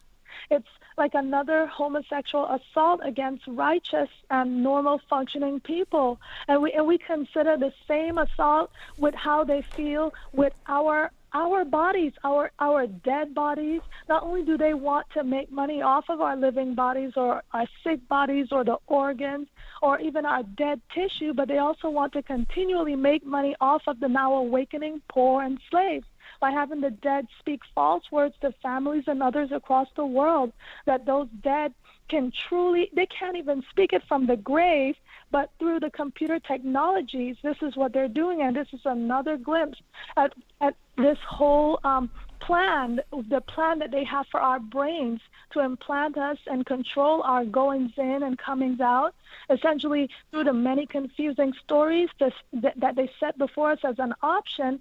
They're creating a true rat race in the nations, and specifically the heads of Edom's weird so-called experiment. They know that there are no gods, but they're pretending, like under this grand delusion, that they are God. They're trying to act as God, but they're clearly fools and dogs and sorcerers, like you were saying, and dwell without the temple and are not written in the book of life.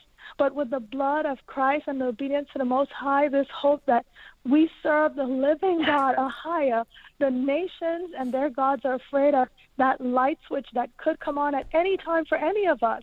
And when we understand our purpose without fear of death, but as obedient children of AHAYAH, the nations, like frantic and reckless rush to keep hold of this crumbling world, will be clearly seen as vanity, knowing the eternity promised to the righteous of our people, And that's all I wanted to say, elders. Thank you, based on Sunshine. what you said. Bless you. You Praise always be bring the some Most good High. points. Bless you and your family. Bless Praise you. to the Most High. Praise you. Bless you. Praise the Most High. There you go, Sunshine. Oh, for those who missed the story she was referring to, she was talking about, that's right. China won an anal probe on man, woman, and children to see if to see if you're positive for the Colt-45 virus. China deploys. This is a serious mission here. Anal swab test to detect high risk. Now, this is black people right here. When you say high risk, how long they've been telling us for months we're high risk. So this disease only affects high risk people. What type of disease is this? An anal probe. COVID-19 cases. China deploys anal swab test. You can't make this stuff up. To detect high risk COVID-19. Forbes News. This is no conspiracy theory here, folks. Forbes News. An anal probe reported in business by Robert Hart. There go your minority right here. This is your minority just smiling from ear to ear, saying, "Listen, this with that extra S in there, I can't wait. I can't wait to be one of the first to administer this with the extra S in it." China deploys anal swab test to detect high risk COVID-19, and Robert Hart will be on the front line. He'll be on the front line helping you underprivileged blacks. Okay, figure out what you got. Okay, I trust in Christ. I ain't mess around with this stuff here. What'd you say? They couldn't wait for the aliens. They said, we got listen. This thing is, hey, listen. We're going to find COVID one way or the other. 512 area code. Mind-controlled slaves. Discovering the bonds which leads to perpetual servitude and righteous keys to free our minds. If you believe any of it, you're going to fall for all of it. And guess what? Robert Hart will be waiting in a room with a mask. 512 area code. Let's go. Shalom, shalom, and shalom. Elder Ricard and Elder Loya and Sister Diane from Killeen, Texas. Hey, how are you? You good. You have my spirit soaring. I am telling you, you don't even know how excited I am right now. I am ready to drive over to Pennsylvania and just sit there and have a glass of raw milk with you. You don't even know.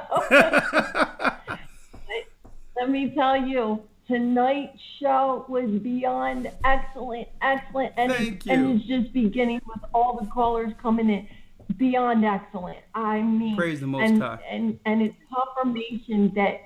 confirmation what you're bringing forth about the medications, because I just did 2 recent talks about medications and the dangers, the side effects.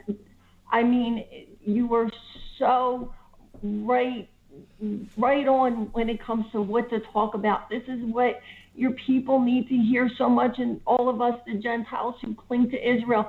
Let me just say, Elder Ricard, let me just say that before medications were introduced to medical physicians, they used a nutrient-rich substance to heal all manner of chronic diseases. I'll tell you what that substance is. Come on. Did you ever hear of the AAMMC? If not, it stands for the American Association Medical Milk Commissions. They certified clean, safe, raw milk. They certified it for medical therapeutic use. Raw milk has been used in hospitals throughout the United States from 1893 to 1999. The AAMMC certified raw milk to be used. It was used in hospitals throughout the country, throughout the United States, to heal all manner of chronic illnesses, diseases, and sicknesses. I'm sorry, I'm a little nervous. Everything from high blood pressure to heart disease, kidney disease, to liver disease. This is all in the medical literature. Everything from asthma to arthritis to diabetes. As a matter of fact, I just published an ebook about raw milk. I'd like to bless you with it, Elder Ricard, but I don't know where to send it. But it's all this research from medical doctors saying how they healed all manner of diseases with properly produced raw milk, because not all raw milk is healthy, but properly produced milk is. And there's so many medical doctors who quote the amazing successes that they've had. And I mean, I've been drinking raw milk for so many years now. I have not been to a medical physician in over 20 years. I say that because I've lost count. I've literally lost count. And man, this is somebody who has been tied up. I have been tied up in the medical community for over a quarter of a century. So I'm like that woman with the issue of blood. I know what it's like to go through all these medical physicians and their medications. And guess what? I only grew worse. I'm sitting here talking to you without eyesight. I used to be able to see before I went to them. I mean, I can go on and on. I don't want to take up too much time. But let me just tell you, I'd love to bless you with this ebook. And this was the substance that was used, properly produced raw milk was used before medications. Prescription drugs were introduced to physicians, allopathic physicians. So you're right, we don't need medicines. And I'll end here. I'll end with this, Elder Ricard, because I know you're going to want to hear this. I worked with a brother. He was jacked up on 9 prescription medications, 9. He thought there's no way eating according to scripture and drinking the raw milk properly produced could get him off the 9 medications. 3 of these medications were prescription psych medications, antidepressants. They're some of the hardest medications to get off of. 8 months later, Elder Ricard, AHAYAH worked through me to work with this brother. Not only did he get off all 9 medications, but it's been over a month, and he's been off all 9 medications.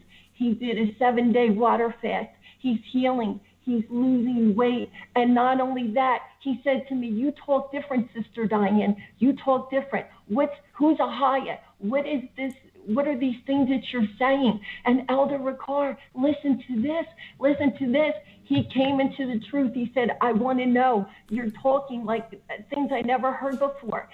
and he said, where are you getting this? And I told him, and I witnessed to him. Then I introduced him to my husband, Brother Paul, and we all talked. We got to talking, and I said, you need to listen to Elder Ricard and Elder Luea from GOCC. He's part of your ministry, Elder. He wants to congregate. He wants his baptism, and he signed up for his first GOCC academy. He couldn't afford it. So a brother in the church said, look, I'll sponsor you. I'll pay for your academy. He's in the GOCC academy. He's absorbing all of the information.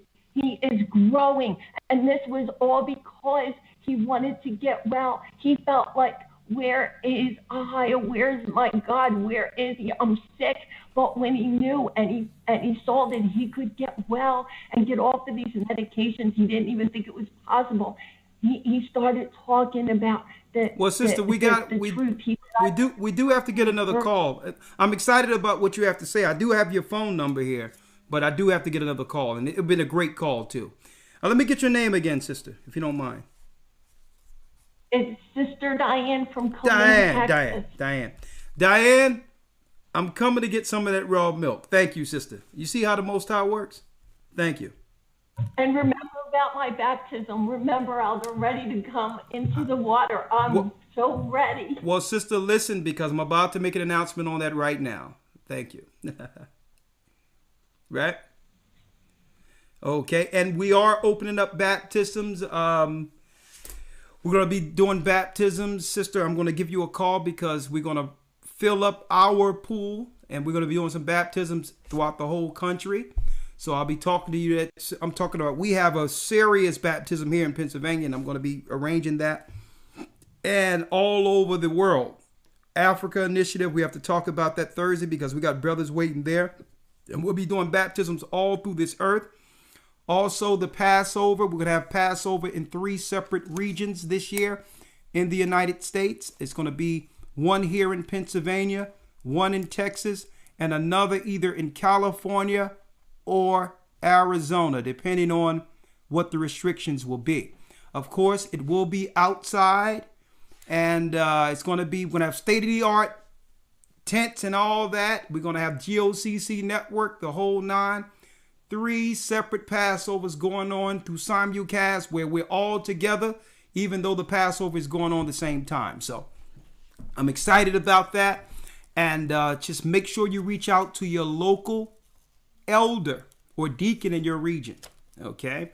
This way, only baptized members can come into there. But we also going to work with, before the Passover, more churches in the regions before there's a wrap up over here. We have to make sure we set up those churches since things are loosening up a little bit.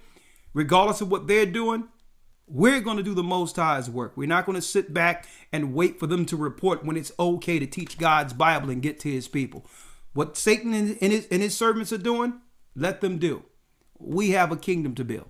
So yes, we're going to have the Passover. We set up new churches, and we're going to prepare our people for what's to come next, which is what? Eventually, the Babylonian bounce. Don't worry about that. Stay in faith. Stay with the Most High. Sister, I need some of that raw milk. All right, I'm going to call you up so I can get some. And we're going to talk about some of those cows you have, because we're going to need some of those too.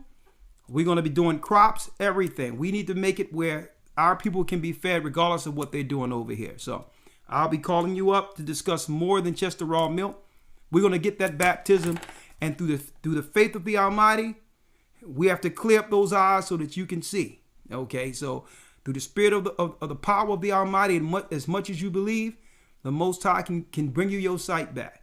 So, hey, it's the faith of the Almighty, and it's the gift of healing, and as much faith is within us, healing is more than a probability. Okay. One moment. Let's see. Let's go to the next call. 985 area code. Huh? So we're going to possibly do it in Las Vegas? Okay, so yeah, I just spoke to Elder Yarack, who's over the West Coast.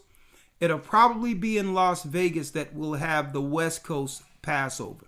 Okay, we're going to have the region of Texas that will cover all of the Southwest into the West. We're going to have the East Coast, which covers the South also, and Detroit and all that's going to be a part of the East Coast. And we're going to have the Midwest with Texas, and we're going to have the West Coast. Las Vegas is where the Passover is going to be there. All right. Now, we have 3 all at once. Outside, it's going to be an all-white gala. Okay. You don't want to miss this.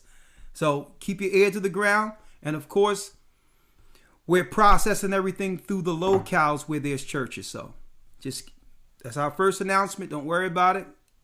You'll hear more announcements leading up to the Passover. 310 area code. 310. Shalom, elders. This is Brother Ishmael from the tribe of Ephraim, calling from Corona, California. Hey, 666 California. Talk to me. You know, right. Corona breaks down to 666 in numerology, right? I do, sir. I saw you break that down. Oh yeah, but go ahead.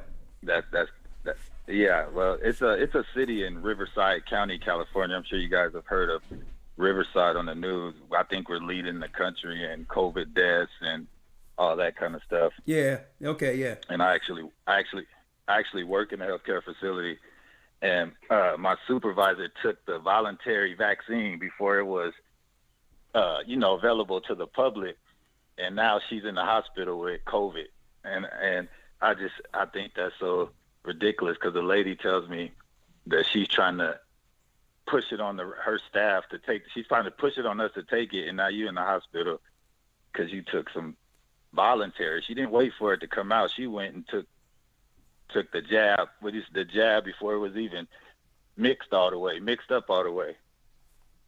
Yeah, and I think that's she's getting in front of it. Yeah, okay. Hey. Yeah, she got that fresh juice, that fresh Satan juice.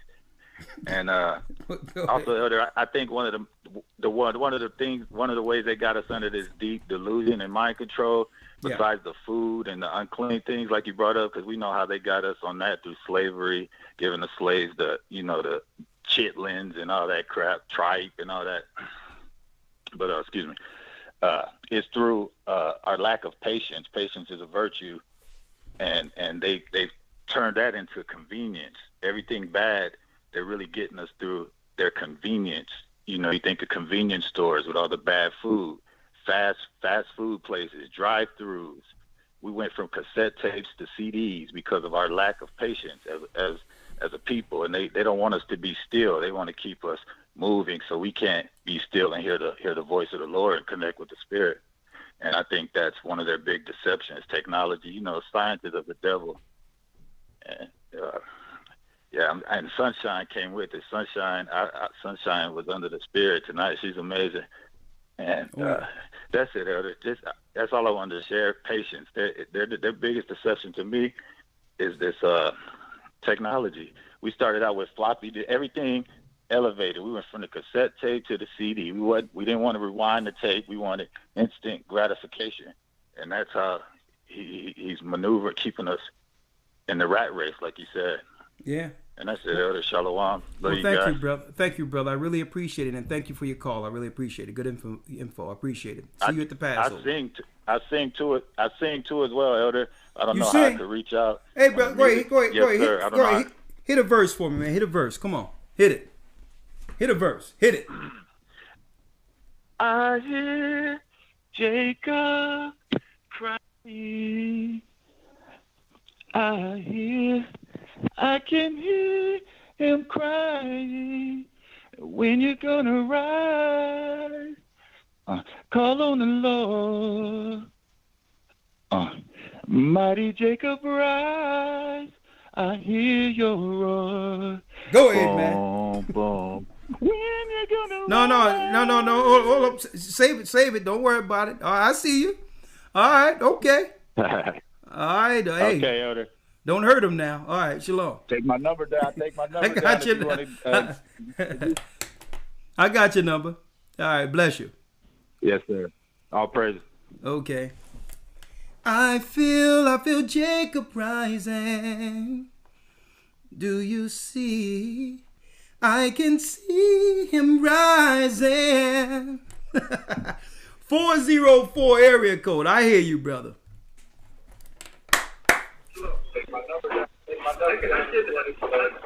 Okay, 404. You ain't ready. You ain't ready.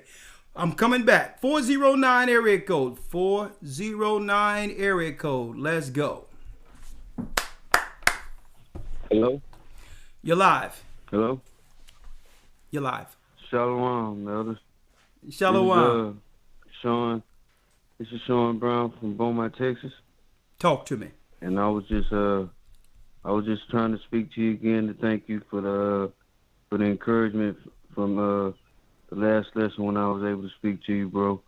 And I just really been appreciating all the current events that you've been able to bring to the people, and at the same time related to the word, and show people how this word is a sword, and this battle that we're fighting is not against flesh and blood.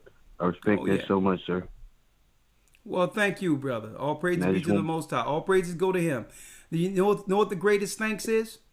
The greatest thanks, sir, is the greatest thanks that any of us can give is to finish. Is to finish. To pick up your plow daily and finish with us, brother. Thank you, brother. Well, can I get some advice? Okay, he's going. I beg your pardon. What do you say? I'm sorry. One more question I wanted to ask, sir. Come on. Now, I consist with music and I make music, and I want to be able to deliver music to these kids out here that are out here listening to this rap or hip hop or whatever they want to call it nowadays.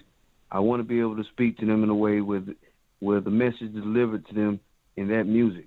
At the same time, I want to be able to deliver it to them where they'll want to seek that same intelligence that Christ, that knowledge and that wisdom that Christ will bring them, right? Okay. And I just was asking, is this something that will I be capable of doing? And I'm asking you because something makes me think sometimes that. Well, brother, listen. That it's just a waste. Listen, brother. Nothing is impossible.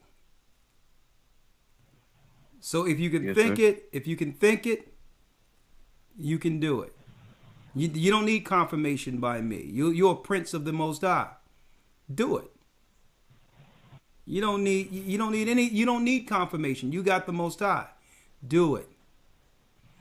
Whatever you want to do it. And bring it to the fold. Just bring it and we'll work it together. All right? Yes, sir. All right, yes, my sir. brother. All right. Nothing is impossible. All right? All right. Nothing is impossible. Right?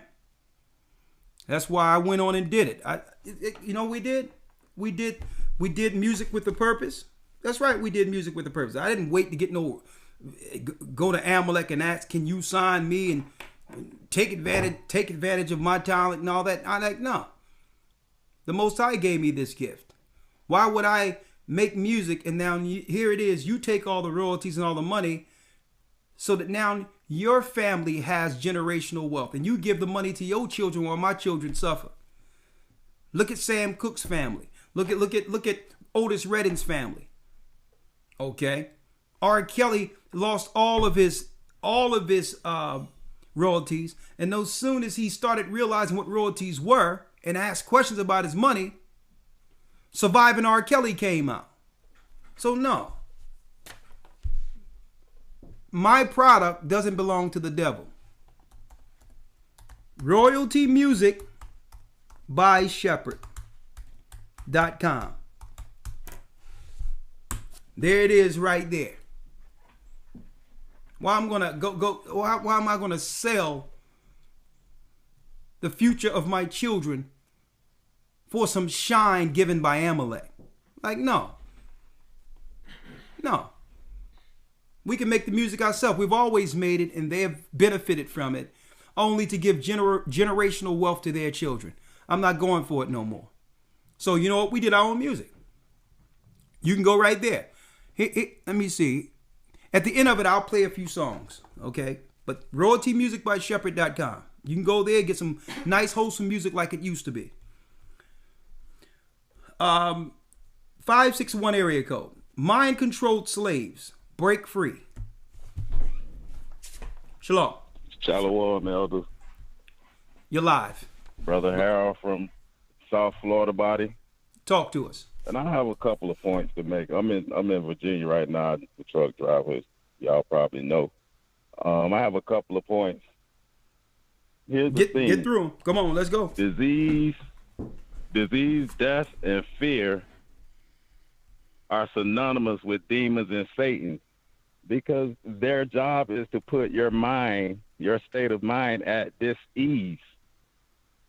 So you will end up dying from whatever it is that you believe you have. Now, I was in Texas a couple of days ago. My sister texted me early in the morning. My father hadn't waken up for 3 days. So I called her. She said the ambulance took him to the hospital and said that his heart wasn't beating properly. So I asked her, who told them that his heart wasn't beating properly if he was unconscious when they came and got him? I told her not to let them do anything to him. Don't let them give him any type of medication. They wouldn't let nobody come see him except one person. And that was my other sister who was at work, so nobody could come see him. I told her to get names of everybody involved with doing anything concerning him. Take every name from anybody that had anything to do with him.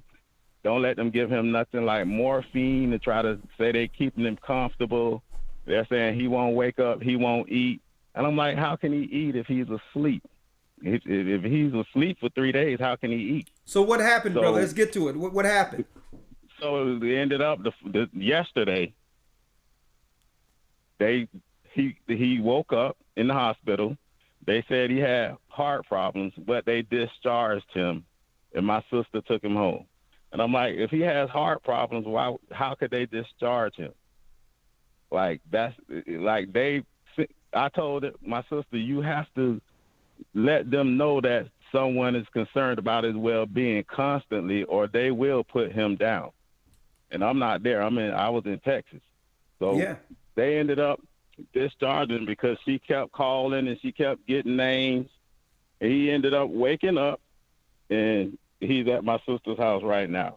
Just let you know what they plan to do to all the elderly and whoever else will fall for those deceptions they use. Well, thank you, and brother. that's all I wanted to say. Brother, I'm gonna tell you, it's a very good idea to probably go see him, pray with him, and just figure out what the issues are, what led to that. You know, he's probably dealing with something. You need to find out what it is. But one thing he's saying that's a reoccurring scenario that I typically hear under these cases, where hospitals are moving outside of the norm right now, and they're making decisions with no rhyme or reason behind them. And unless you show a concern to hold them accountable, look for a grave outcome. Expect a grave outcome, because they're looking for somebody to be in there with no one that actually care for them.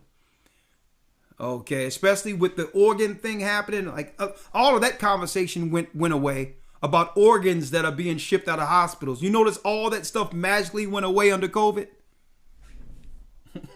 Right now, they can get all they want with no witnesses, but I'll keep that there. You know, I'm gonna leave that there. But usually, if you know someone, a loved one is in a hospital, you need to make sure to stay in front of it, because they're looking for people that goes to the hospital or whatever the case is that don't have no outside attachments or no one outside who cares for them. They'll make some calls after taking that blood, and they guess what? Chop shop time. 856 area code. Elder Lloyd, you have anything to say, or you good? I know you're still there. No, sir. I'm good. Okay, great. Mind-controlled slaves. Discovering the bonds which leads to perpetual servitude. And guess what? Our people are waking up too. And what we mentioned, if you missed this broadcast, go back to the beginning of it. Keep in mind, The only power they have is the power that you yield to them by believing their satanic media. Okay? Whatever you believe, you're subjected to. And sometimes, and that's why Christ tells us, as much faith lieth in you, be healed. If you believe you're sick, you're sick. If you start hearing all these symptoms and you're hearing this stuff all day, eventually you're going to come down with some of the symptoms. That's the power of your spirit. If you believe, like how many times something is knowing something, check it out. I'm going to give you just a small example. Nothing is wrong with you. But you, if you want to, you can put your mind in a case in which you'll think of something real sad and begin to cry. Why? Because that's where you put your mind at. Your spirit went into it. You went there. You created a scenario, and now real tears are coming out. Well, guess what? That's the same when it comes to sicknesses. If you believe you're sick, because sickness is a demon. A demon is at the root of every sickness. That's why they wanted your children. That's why they wanted us at birth and claimed they were shooting something to protect us in us, knowing it was a demon lying dormant that we would suffer from later in life when our immune system begins to be compromised. Okay? That's why they want to inject our children, because it's a demon they're injecting. And what they don't want you to know is that you have power over it if you recognize what it is and admit what it is. And then now you have power, recognizing it was a sickness to actually deal with it. Recognize those who are behind it being administrators of Satan's weapons, and now you can deal with them spiritually. See? You good? Huh? Your rock want to say something. Come on in. Let me hear you. No, I just had a sister. It was a testimony just real quick. It was a sister that's her sister went to the hospital, and they were only thing they would suggest, because the sister was having issues with her heart or whatever, and breathing. They were only giving her the solution of the what is it called, the machine to breathe, the nebula, the ventilator. They were only given that option, right? But they wanted to put her on the ventilation. Yeah, and the sister, I said, well, my sister doesn't want to do that. I said, well, do the wishes of your sister then, right? So, long story short, it's a longer story, but I'm going to get to the point. The point is she, the Most High gave her, I'm sure, insight, and she asked the doctor about a particular machine she heard about online that they just so happened to have in that hospital. When she mentioned it to them, they said, well, how do you know about that? So long story short, the sister was able to recover, even though they were about to put the ventilator on and have now another statistic. Basically, it's incentivized. They getting paid for putting people on a ventilator. Yeah. And ventilator is one step away from what? One step away from that light. What's like a 90-something% kill rate? Yeah. You get on that ventilator, next thing you know, there's an angel holding your hand. Listen, no, I'm good. 856 area code saying, listen, you can come with me. Nah, I need to be totally conscious, aware. You ain't putting me under nothing. 856 area code. Yeah, Shalom, elders. I have make a statement, and I want to ask a question. So with all this going on, I wanted to reach out to family and friends, people that I know that I really love, and I wanted to get this information to them, about the COVID and the vaccine and everything like that. And I sent them the videos. I've had conversations with them. And then making my list, it's like so many of I've talked to, I can think of 10 right now on my list that's going to take it. And some are scheduled this coming week to take it. And it's like, okay, now I have to make a decision in my life that I have to cut these people off in such a way of that I can't be with them and hang with them, but I can still communicate from a distance over the phone. So as I kept doing this, I started thinking about scripture kept coming to my mind. So this is my question. 2 Thessalonians, I think it's 2 and 3, kept coming to my mind. And many of these people are Christian people. And that's what keeps baffling me. And I'm like, why can't you just trust the Most High God? And one said, oh, well, we can take it and it'll just leave out of our bodies because we're righteous. I'm like, no. Then another one said, well, I could just go out my house and fall down the steps and die. Well, why don't you take the chance of going out your house and fall down the steps and die as opposed to taking the vaccine? So as time went on, I started thinking, is this what the Bible talks about, the great falling away. So that's my question with Second Thessalonians 2 and 3. Is part of this vaccine is so many people who believe the Bible, say they trust in God, raised in Christianity, knowing him be a healer, knowing about the mark of the beast, but they still going to do this. Is this part of what the Bible speaks of, the great falling away? Well, that's my question. Well, good question, sister, but it's not the great falling away. The great falling away happened not great. Yeah. The great falling away happened in 70 AD when we fell from the sword. This is the strong I didn't mean great. Yeah. The falling away. No, it's not the falling away. This is the strong delusion. Because they because they believe a lie, which is pagan Christianity. Yes. Everything is a lie to them. That's why it says, and they don't want to be right. Because here it is, you're trying to say something to save their life, and they come with something ridiculous as, I can fall down the steps and break my neck.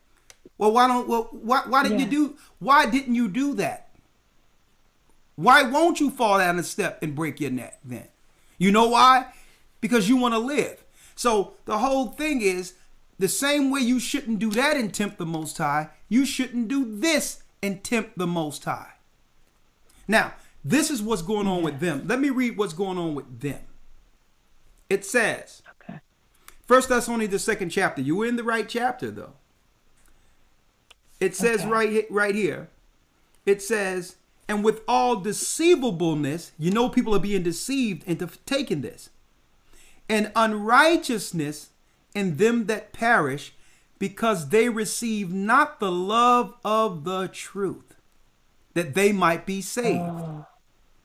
And for this cause, because don't forget, the Most High sent you and us like angels, messengers to warn them. And it says, and for this cause the Most High shall send them strong delusion, that they should believe a lie, that they all might be damned, which believed not the truth, but had pleasure in unrighteousness. They have pleasure in believing what the news say, because it's the news that makes them smart amongst everyone else concerning what's going on. No one wants to feel like they're outside of the know, so they've become COVID experts through mainstream media. And they believe the media knows more. The media knows more than you. So the whole thing, or they believe that the media, the synagogue of Satan, knows better than the Bible. Sister, these people aren't believers. Because when they say they're believers, you are to respond back with, what would Christ do? Would Christ listen to Dr. Fauci? That's how you answer them. And you know, so this is what you would call, because they're delusional and believe the media, the idiot box, since they become delusional, it's obvious that it's no wonder that they would believe a strong delusion. Okay? Yes, sir. And may you do me a favor, please? Yep. May you please see to it that your wife gets her dress? Absolutely. Where is it? Maybe in Bishop Amoth's office. Okay. Well, hey, if it's there, she'll get it. All right? Thank you, sir. You're welcome. Sir. Bless you. Shalom. I appreciate you. Bless you. Bless Shalom. you. All right. Bless you. Next call.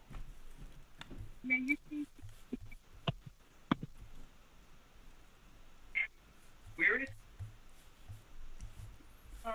maybe is this Do do do do do do do do do do.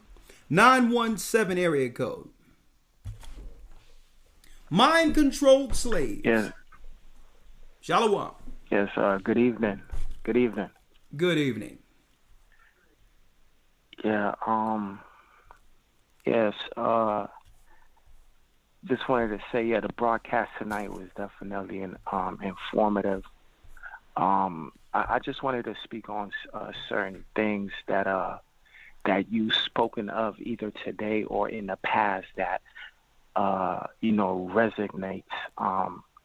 In the past I've called And I recall you asking me concerning like things such as marijuana, and I've told you I've, experimented in this. And now that I've, I no longer, indulge in that. Now, as I reflect, I see how they say when you indulge in certain things, how demons or certain spirits could intervene.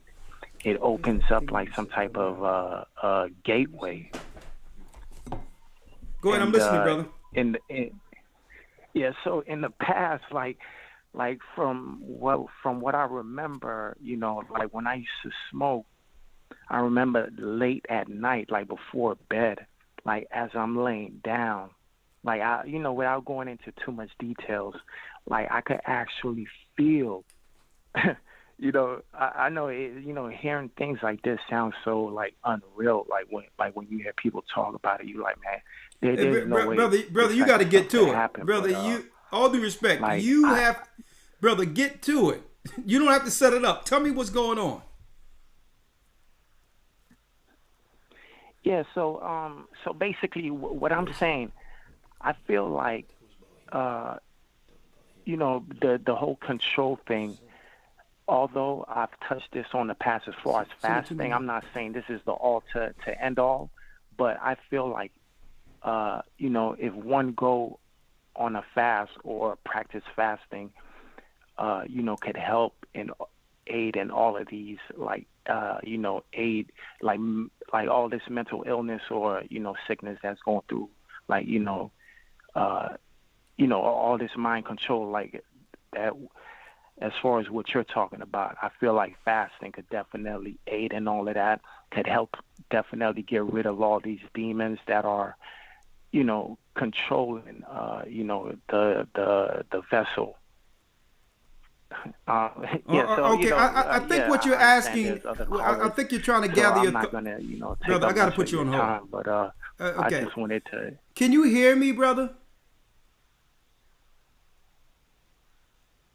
Hello? Yeah. Can you hear me?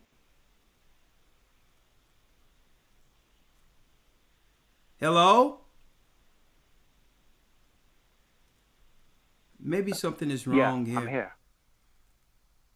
All right. You said you was going to put me on hold?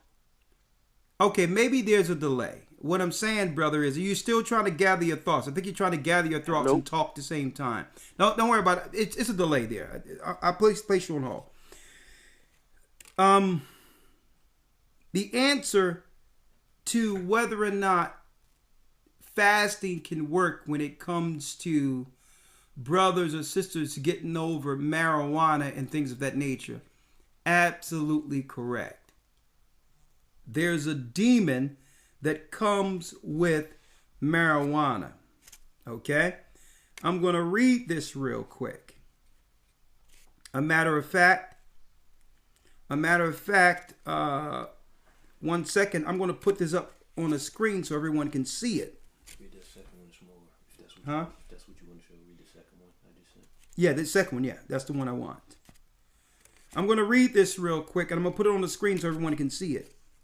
A demon comes with marijuana use. Okay? And pagans have now been put over dispensaries everywhere because they will become the controllers of the demons that are actually assimilated throughout the communities through hemp. They become the witches and warlocks to control poor people. All right? So, let me pull this up. Yeah, I have it. Yeah, I have it. Don't worry about it. I'm going to pull it up so they can see it. So, yeah, if you're taking marijuana, you got a demon in you. Okay? And that's nothing personal. It's what it is. All right? Don't shoot the messenger. Okay? I'm going to pull it up so everyone else can see it.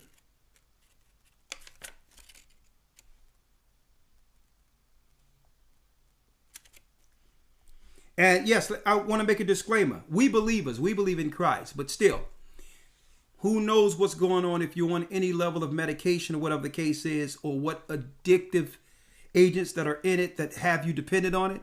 So always, it doesn't matter. Even if you're on a spiritual journey, always get the medical advice from your doctor when it comes to quitting these drugs. If you're looking to quit the drugs you're on, because sometimes your body is dependent on it.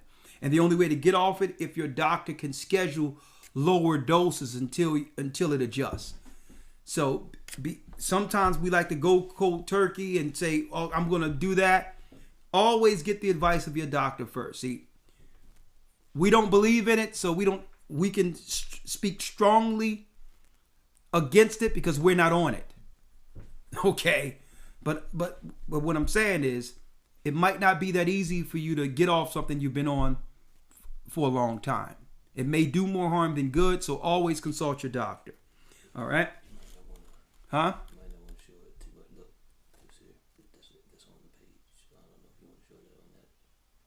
Well, I'll cut it off a little bit. I'll cut it off. I'll cut it off. All right. Oh, because yeah, they always into some nonsense. All right. I'm gonna see how I can do this. It's just that top portion you need anyway, so just stay at the top. Up here? Yeah, it should be good right there. Oh my goodness, they always doing some devilish stuff. Hold on. Yeah. The devil is a liar. I tell you. 1 second. Let me pull this up. They always have some witchcraft, evil stuff going on. All right, here it is right here. The goddess of cannabis witchcraft is what we're going to show you. You know what I mean? Let me pull this up. For those who believe that, you know, you're trying to open up your chakra, not realizing that some demons from the lowest parts of hell is chilling next to you while you're playing Xbox, smoking marijuana. Let me show you who you're dealing with. Hold on, let me pull it up. Let's see here.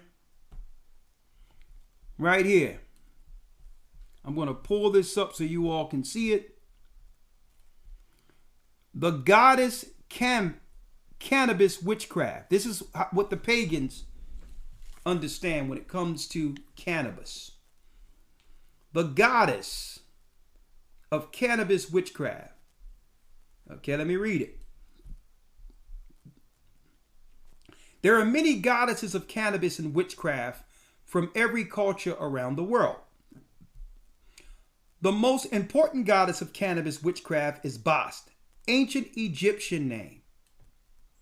You notice people in the conscious community are high, always are high on getting high. The center of worship of Bast at Per-Bastet, which the Greeks called Bubastis. The 18th Sepet, which the Greeks called a nome of the Nile Delta. Kemet, which translate to the Prince of the South. The sweet breath of the goddess marijuana smoke leads to the dawning of enlightenment. Okay? This is what they do. It's a gateway into demonology and high, evil, wicked spirituality. Okay? So those of you who want to deal with cannabis, that's on you. Okay? You are dealing you are dealing with the devil. Yeah. You notice they put it in, and also they started putting it all of a sudden 2 years ago, by the way. It was legalized by Trump to be able to do things like hemp, industrialized hemp. You know, everybody was talking about, hey, we can make rope with this, as if there's people walking around with a bunch of rope. Anyway, but the point is that they have you thinking it's harmless because it's lower in THC. You know, and they're pushing CBD oils and all this stuff. It's a whole culture. But when you read, this is from Witches of the Craft here. Witches of the Craft. This is literally, they literally tell you, be careful while taking flyer garbage, but hemp is especially dangerous because it unlocks the inner eye swiftly and easily. So one is tempted to use it more and more. That's why you start to just put it in everything, like everything is surrounded by it now. Marijuana, cookies, cakes, I'm gonna tell you, folks, you'll have cats looking in the mirror, in the dark, looking in the mirror, you know, talking to what's in the mirror, looking for their chakras to open up. Hey, don't believe me. I've heard some of the testimonies. All right, so anyone out there talking about cannabis is from the earth, it's all that God made cannabis and all that. Listen, your God, the devil. Now, let's go. I only got a few more calls. 813, mind-controlled slaves. Okay? Let's go. Shalom. Talk to Elder me. Rakar, Shalom, Elder Lawyer. Shalom to my brothers. Shalom. Hey, that brother inspired me earlier to put my 2 cents in and let me sing a little bit there. I mean, I've been trying to sing that song for the longest, and I'm getting a couple of frowns around here. But if you permit me to put my little tune in, you tell me how I'm doing, okay? You permit me to do so? I knew when I opened it up, I was opening up the can of worms. Oh, here we go now. This is Ronnie Ron, Elder Ricard. But here we go. Check it out. I hear Jacob crying. Why I say I can hear him crying. When you're gonna rise, call on the Lord. Mighty Jacob rise, let's hear your voice. Oh, shucks now. When you gonna rise? You know, we used to do this thing back in the day. You're right, we was pushing it like that on it. We go ahead. Just joking with you there. We was pushing it like that, doing a wop. Go ahead. I just want to make a little humor to it. But you brothers have been a real good message. The Spirit is upon you guys. I'm laughing to keep from crying because what's going on in the earth and what's attacking the children of the Most High is something serious. And if we didn't have the Most High working through our elders and giving us understanding and us seeking these scriptures out, man, we'll be downtrodden. But now the Most High has given us the books, and we know how this thing ends. Satan has no hold on us for those who believe and are born again and baptized. And I just want to thank you guys for staying true to what the Most High has given you. And that's all I have to say. Shalom. Shalom, brothers. You know, I'm going to tell you this. I'm going to tell you all this, though. I'm so encouraged when I hear people sing the songs that the Most High have given us from the heavens to actually produce and all that, because it all comes from the Most High. And you know what? It's really touching. You know what I mean? It's touching because through all this chaos, delusion, and all this, the children of Israel, we still find a place to do what? To praise the Almighty and have a haven or an area separated from the world in which we can show how we feel the love we have one for another. And that's what music does.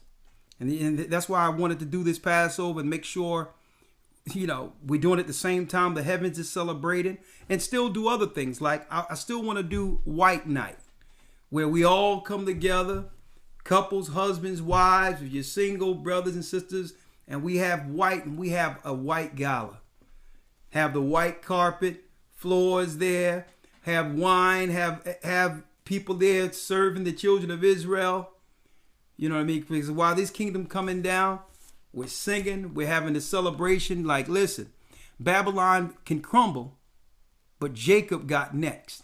So I really want to do White Night and do a nice gala. Sisters have on nice, modest gowns, and just, you know, and no, I really would like to do something like that, just to show the royal, the regal spirit that Satan has always tried to suppress amongst our people. We can have a good, clean time amongst one another to show people that's right. That Israel can have a good time with no violence, no sin, righteous, classy gatherings. So I'm going to do that. Look out for that. 8. Let's see. 561. I only can take a few more. I'm going to try to do as many as we can. So please be cognizant of the time. I'll try to get as many people in as I can. All right. 985. Hello, elders. Bless you. How are you?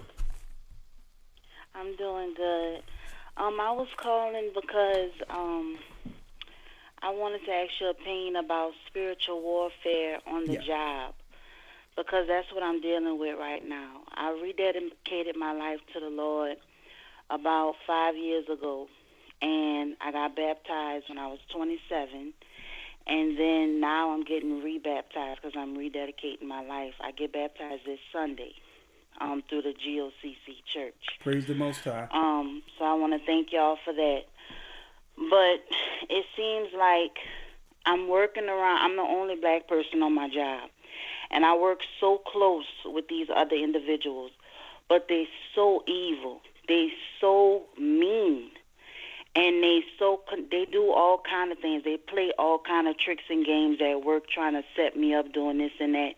And I pray and I fast, and I even bought your CD and I listened to Elder Lawyer, pray to Our Father. I listen to it in my car right before I walk into work, and I just be filled with the Spirit of God, and I just be ready for everything. But I just see these spirits and these demons jumping in these people from one person to the next person, and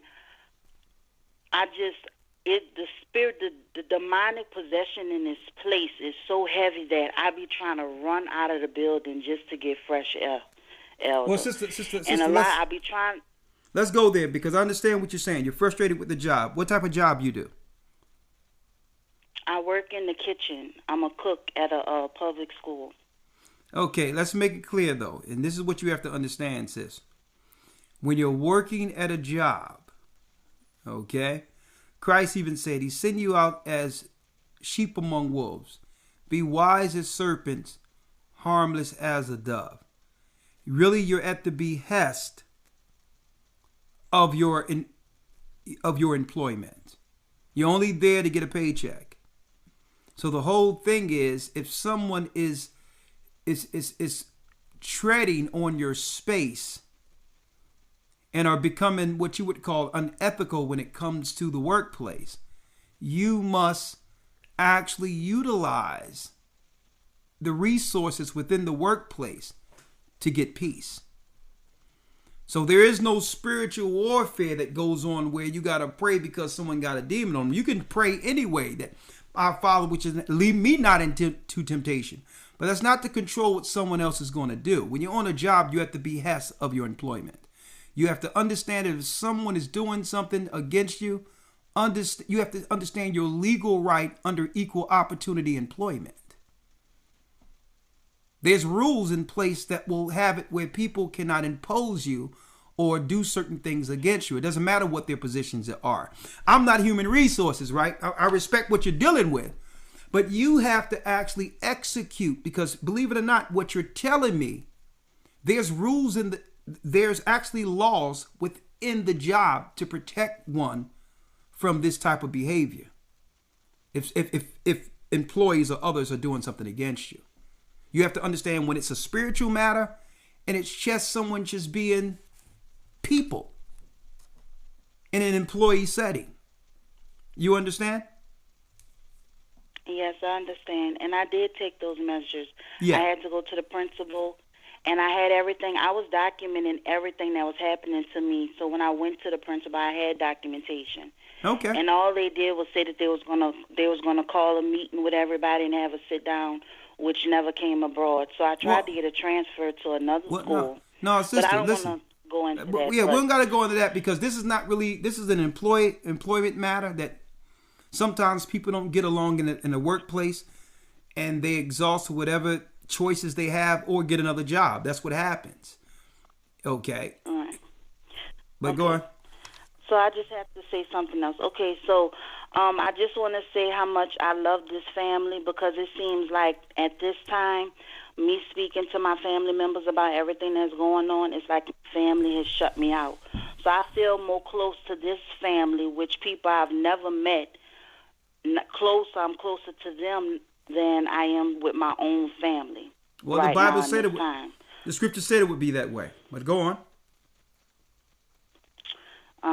So, and also ordering seeds, like planting seeds. Do you think that we should trust ordering planting seeds from like Amazon or something like that? As long as they're organic and heirloom, yeah. Okay. And one more thing, Elder. Acts chapter 10. Yeah. When the scriptures, when Peter was praying and AHAYAH told him to rise, kill and eat Peter. What does that mean? Because when in church, they was trying to make us believe, made us believe that was talking about how God was saying we could eat unclean food with the Gentiles. You know, they say as long as you pray over your food and all of that foolishness. How can I explain to my family members that's not what that means? Could you explain Acts chapter 10 to me? Yeah. Do you have a Bible? Yes, I could go get it. Hold on. Okay.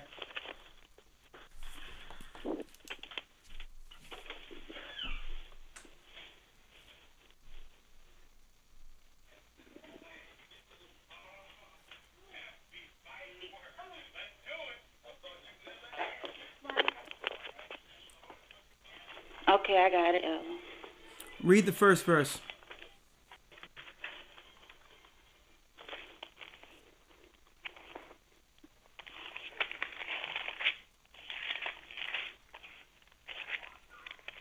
Okay.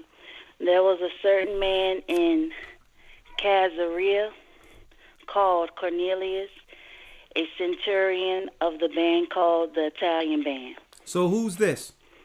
This is Cornelius, right? Mm-hmm. Cornelius the Italian. He's a Gentile. You got that? Right. Go on.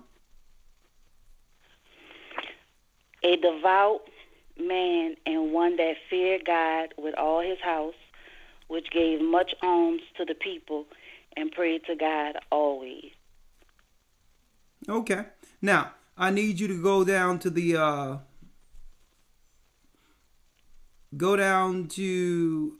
fifth verse.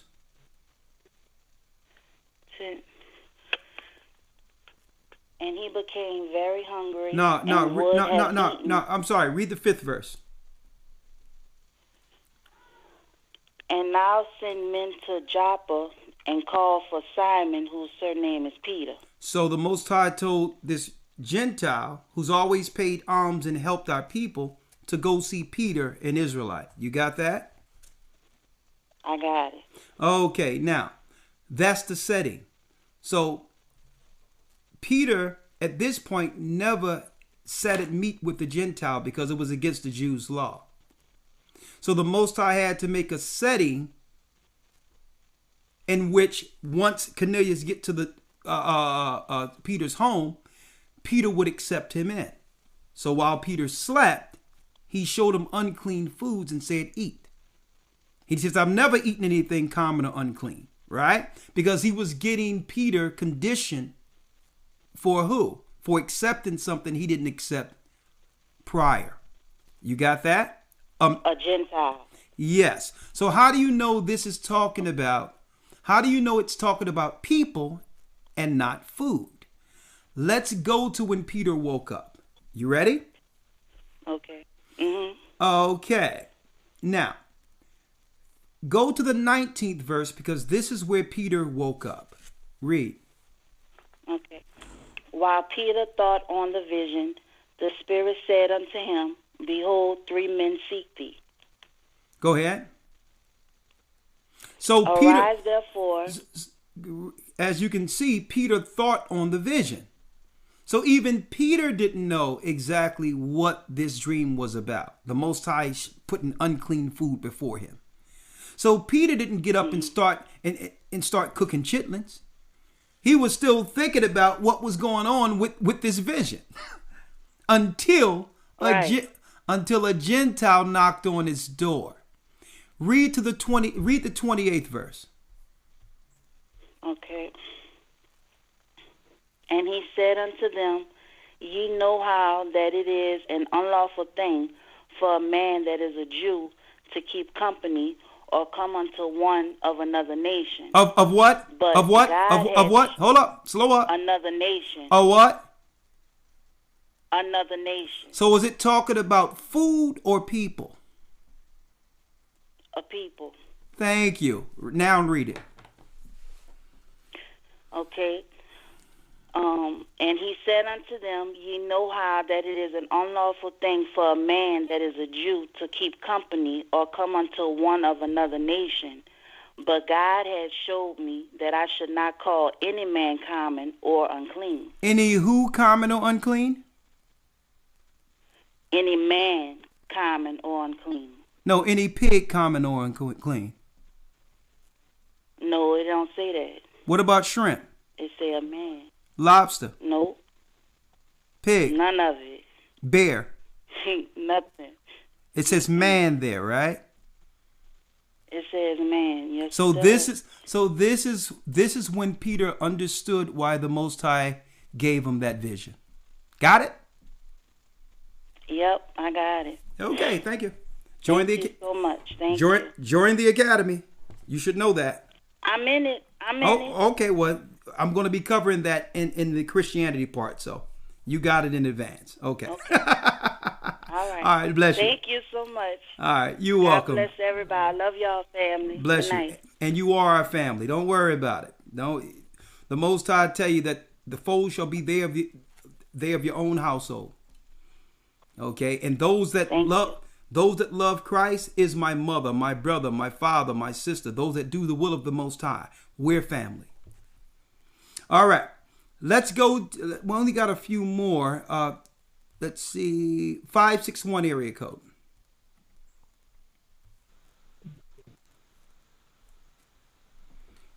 561 area code. You already called. I already spoke with you guys, Elder. All right, thank you, brother. Thanks for telling us that. Let's go down the line. A few more. 832 area code. 832. Shalom. Shalom, Elder. Shalom. All right. Khan. This is I'm calling from the Mississippi body.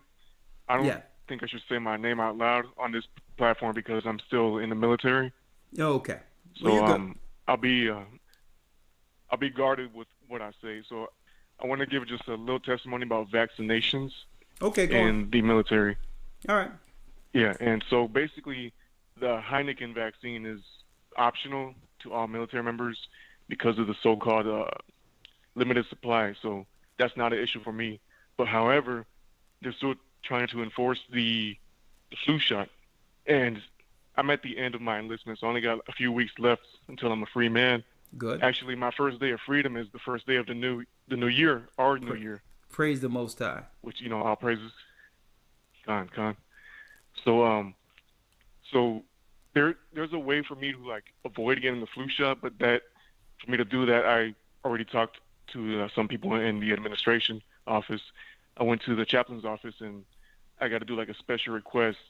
And so I already have my baptism letter, but they said I need something else, like a letter from the church or from a deacon or bishops. Or in our scenario would be an elder saying that, yes, brother so-and-so is in our church, and because of our beliefs, we do not support the idea of taking vaccines, etc. So if I could get that, I already sent an email to Elder Loya. I just curious to see if he got my email. Okay, yeah. And I was referred to you by the leadership here in Mississippi. Okay, so you need a religious exemption.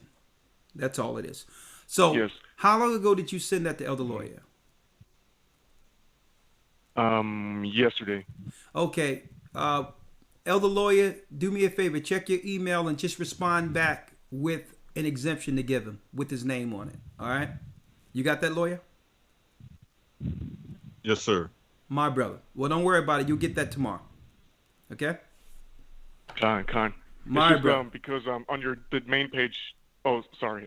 Didn't mean to interrupt. No, we're gonna have it. You'll have it with the church and our signature and all that, and you'll be fine. Religious exemption. All right. Right. With the Most High, there's always a way. Appreciate it. Yeah. Water. Bless you. All right. Shalom. All right. Khan, the one. Bye. All right. All right. 202 area code.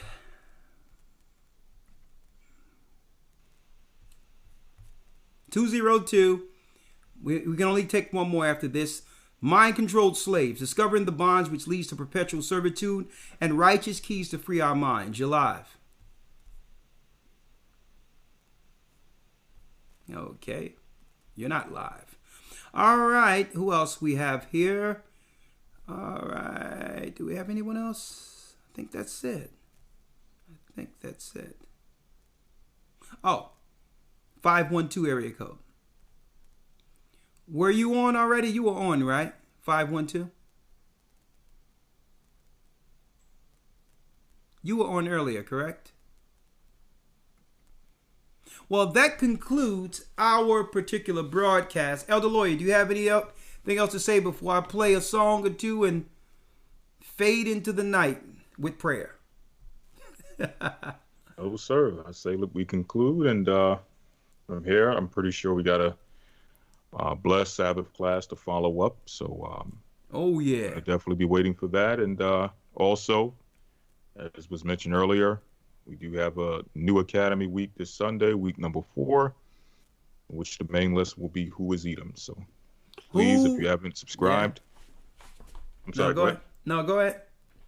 Yep, I was going to say, if you haven't subscribed, if you haven't enrolled in the Academy, it's in your benefit to do so. Hebrew and Bible Academy. Let me tell you, there's nothing like it on earth. And we're going to be going into Esau's confession. What happened when he was a little boy that made him reject and just come out and just be a whistleblower concerning what's going on in those communities. Oh, yeah, something. And he admits through his genealogical table, that they are Amalek, and they know they're Amalek. All right. So I'm going to be going into the history to show you who is Edom this week. Watch out. Also, I'm going to break down from the encyclopedias we have the battle in the womb of our mother's womb of Rebecca and with Rebecca, with Esau and Jacob in the womb. I'm going to tell you right now, it's epic. Going in there, week 4, the Hebrew and Bible Academy. You don't want to miss it. It's very early, so be a part of it by going to historytimes.org. And keep in mind, the Most High is calling back Israel. Thank you, Elder Lawyer. And if you want to support the work, that's right. You can see on your screen, 4-hour weekly broadcast. The donate button is right there. The donate cash app is right there. $ GOCC 144 donate. That's you contributing if you have cash app for the weekly broadcast to go directly to elders. The other one at the bottom is if you are part of a church, but yet you're not gathering because we are in transition in your areas. That's what you use if you have cash app. Or you can donate to us by going to gatheringofchrist.org. Donate. You can go that way if you don't have cash app. With that, I'm going to say shalom. Stay prayed up. Sin not. We thank you for all your support, and I hope you understand the power of healing. First, start with believing. Not in them, not in their media, but in the Most High and His Word. Shalom. The Most High's calling back the children of Israel. Let's go. Bless you.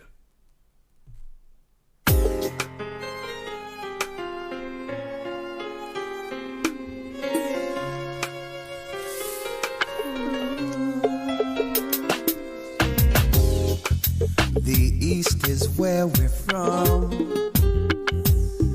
The 12 tribes of Israel. In 721 BC, Syrian king, he took us down, we fell. With a great escape we went through the Euphrates. The Lord held the water still. To a land where no mankind dwelt, we went. The 12 tribes of Israel. That's who we be. Manasseh, the Cubans. We from Puerto Rico, a valley from the arms of Hawaii. The Lord is calling back Israel. Zebulon from Panama, Gad, the North American Indians. Simeon, the Dominicans. AHAYAH's gathering Israel. The Arabs and Africans told us at gunpoint. Together our wives and children then sold us. In the belly of these great ships we traveled in fear. By the rivers of Babylon we found our brothers here. AHAYAH gather us in Colombia, Reuben from Australia, Issachar, the Mexicans. AHAYAH's gathering Benjamin, the West Indians, Levi, the Haitians. AHAYAH's gathering Israel.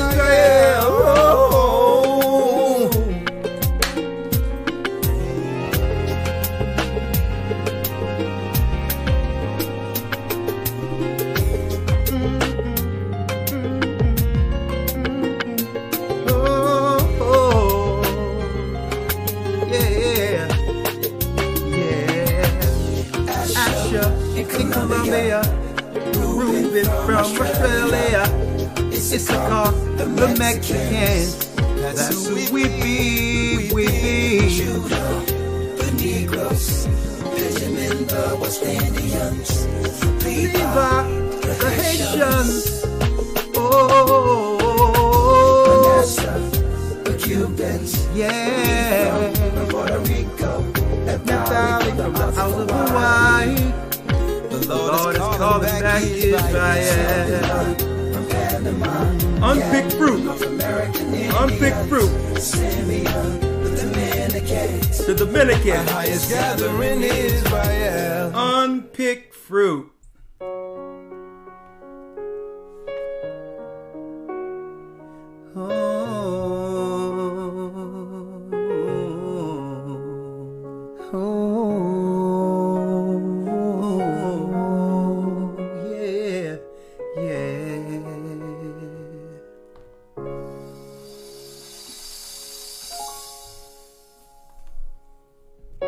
Saw you coming up to the tree.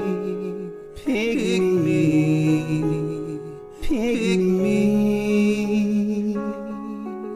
I'm ripe for the take. Can't you see? Don't overlook me. I've been waiting here every day watching you. Come to this side before the wind cut me loose.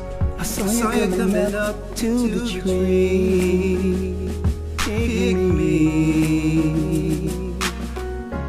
Unpicked fruit, woe with me. Reach out your hand. Catch me before I hit the land. I'm better than all left here. Still hanging from this tree. Yeah. Unpicked fruit, woe with me.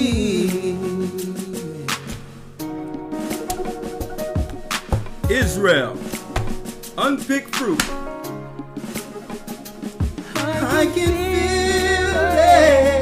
feel the weather changing. I see rain and shaking leaves. This spring won't hold too long. So don't just stand and walk right by. Please reach out, oh, pick me. Oh, me, yeah. So don't just stand and walk right by.